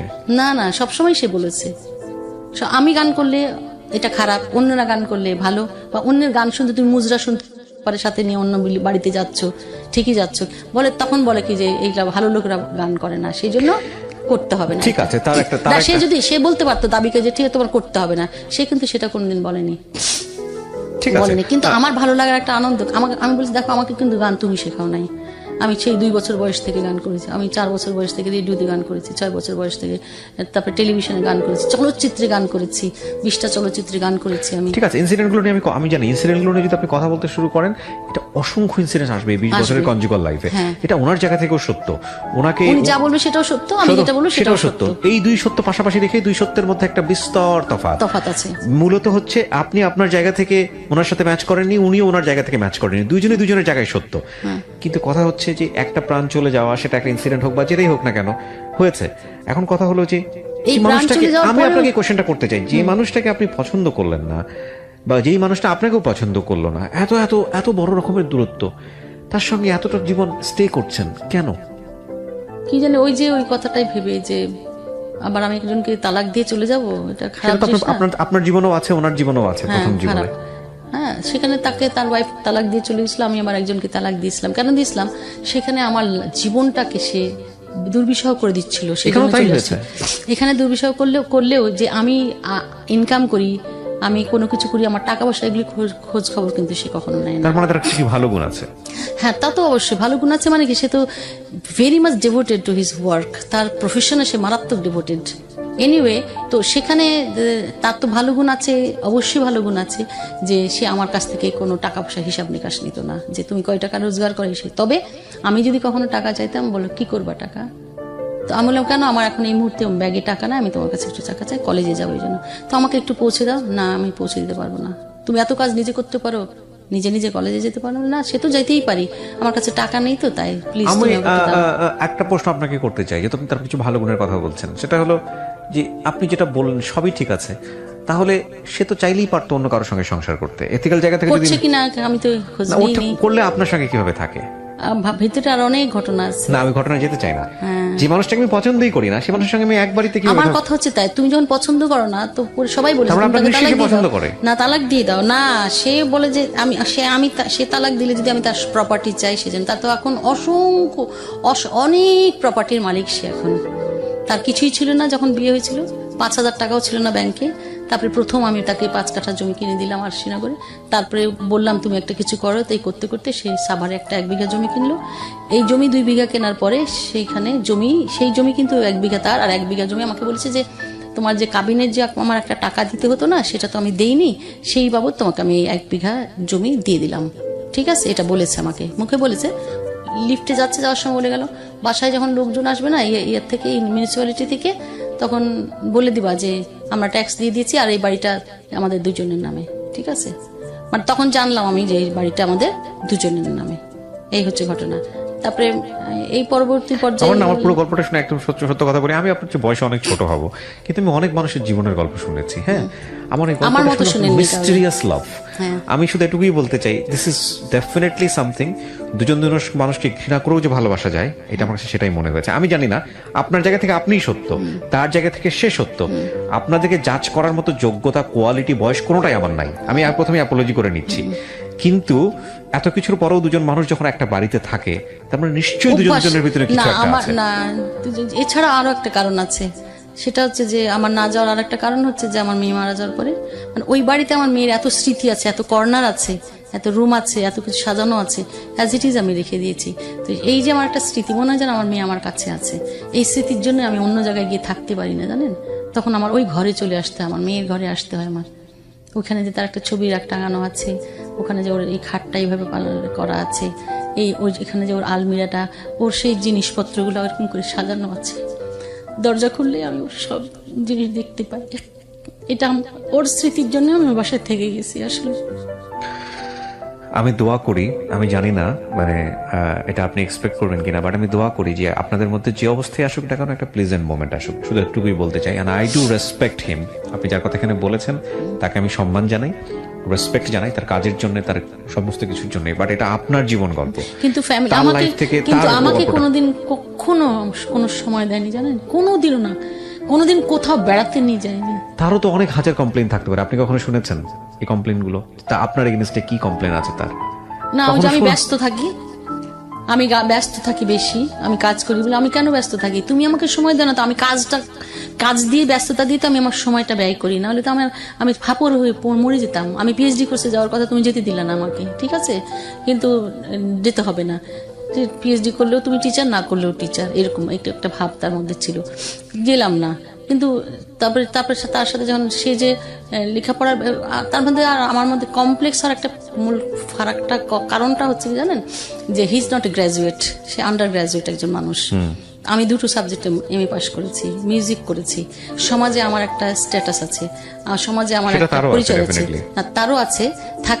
থাকলেও আমাকে যেমন মানুষ চট করে চিনতে পারবে, ওনারা তো নেপথ্যের কাহিনীর লোক। এখন সে না পজিটিভলি মেলা চ্যানেল হয়েছে, তাই বিভিন্ন জায়গায় প্রোগ্রামে যে অনেককে চিনে, সেও যথেষ্ট ফেমাস, তাতে কোনো সন্দেহ নাই, আমিও যথেষ্ট ফেমাস। কিন্তু আমি বলি, আপনি আপনার জায়গা থেকে মন খুলে বলেছেন, সেটার জন্য আমি সম্মানিত বোধ করছি। কারণ আমার এখানে যারা আসেন তারা মন খুলে সব কথা বলেন, কিন্তু আমি সব কথা প্রচার করব না। কিন্তু আমি চাই, মানে মনে প্রাণে আমি চাই আপনার যে ভেতরের দুঃখটা। আমি দুটো জিনিস বলছিলাম যে কেন আমি অনুষ্ঠানটা করছি আপনাকে নিয়ে, আপনার গল্পটা জানার পরে।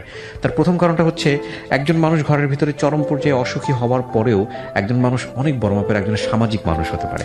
আপনি তো আমি এর পরবর্তী পর্যায়ে আমি একজন মানুষ হয়ে একজন যে এন্টারপ্রেনার হয়েছি, এবং নারীদের এই কষ্টগুলি যেন ভবিষ্যতে মেয়েরা কোনো সমস্যা পড়লে যেন আমি সমাধান করতে পারি, সেজন্য আমি ওপেন বলে রেখেছি সবাইকে যে ঢাকা বিশ্ববিদ্যালয়ের ছাত্রদের দরিদ্র ছাত্রদের একটা অ্যাসোসিয়েশনে তার আমি উপদেষ্টা। আমি বলেছি তোমাদের যার যখন যেখানে যা প্রয়োজন হবে তোমরা আমাকে বলবে।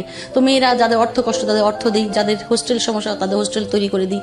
কোনো মেয়ে, আমি নিজে একটা অরফানেজ করেছি, আমি সাভারে একটা অরফানেজ করেছি, রাজশাহীতে আবারও একটা মেয়েদের প্রতিষ্ঠান করছি 2 বিঘা জমির উপর। এগুলো আমার নিজের জমি, সাভারের জমিটা আমার নিজের। এবং এর পরবর্তী পর্যায়ে আমি চাঁপাইনবাবগঞ্জ জেলা নাসিবের আমি সহসভাপতি, ওখানে নারী উদ্যোক্তা তৈরি করি আমি, এবং সেই সমস্ত নারীদের জিনিসপত্র নিয়ে আমি মার্কেটিং করে দিই। ঢাকা অফিসার্স ক্লাবে অফিসার্স ক্লাবের একজন মেম্বার আমি, এবং অফিসার্স ক্লাবে 2বার আমি ইলেকশন করেছি, 2বারই আমি কালচারাল সেক্রেটারি ছিলাম। এরপরে আমি সেক্টর কমরেডস ফোরাম মুক্তিযুদ্ধ একাত্তরের নারী কমিটির আমি সেক্রেটারি, সারা মানে সেন্ট্রাল কমিটি। বিউটিফুল। এরপরে নারীদেরকে এগিয়ে নিয়ে যাওয়ার জন্য আমার মূল এখনকার, আমি বাঁচি তাদের জন্য, এখন আমি মানুষের জন্য বাঁচি। আমি এই জিনিসটাকে ভাবে দেখতে চাই, মানে আপনার জীবনে এই কষ্টটা ছিল বলে, যেটা আপনি আপনার মতো করে বলেছেন, সেটাকে আমি সেই জায়গা থেকেই বলছি। সেটা আছে কি আছে না সেটা কোয়ারি আমরা করিনি, হ্যাঁ, এটা আমরা অ্যাপ্রোজি করে নিচ্ছি। আপনার জীবনের এই দহনটা ছিল বলেই আপনি অন্যের দহনটা বুঝতে পেরেছেন। একদম তাই।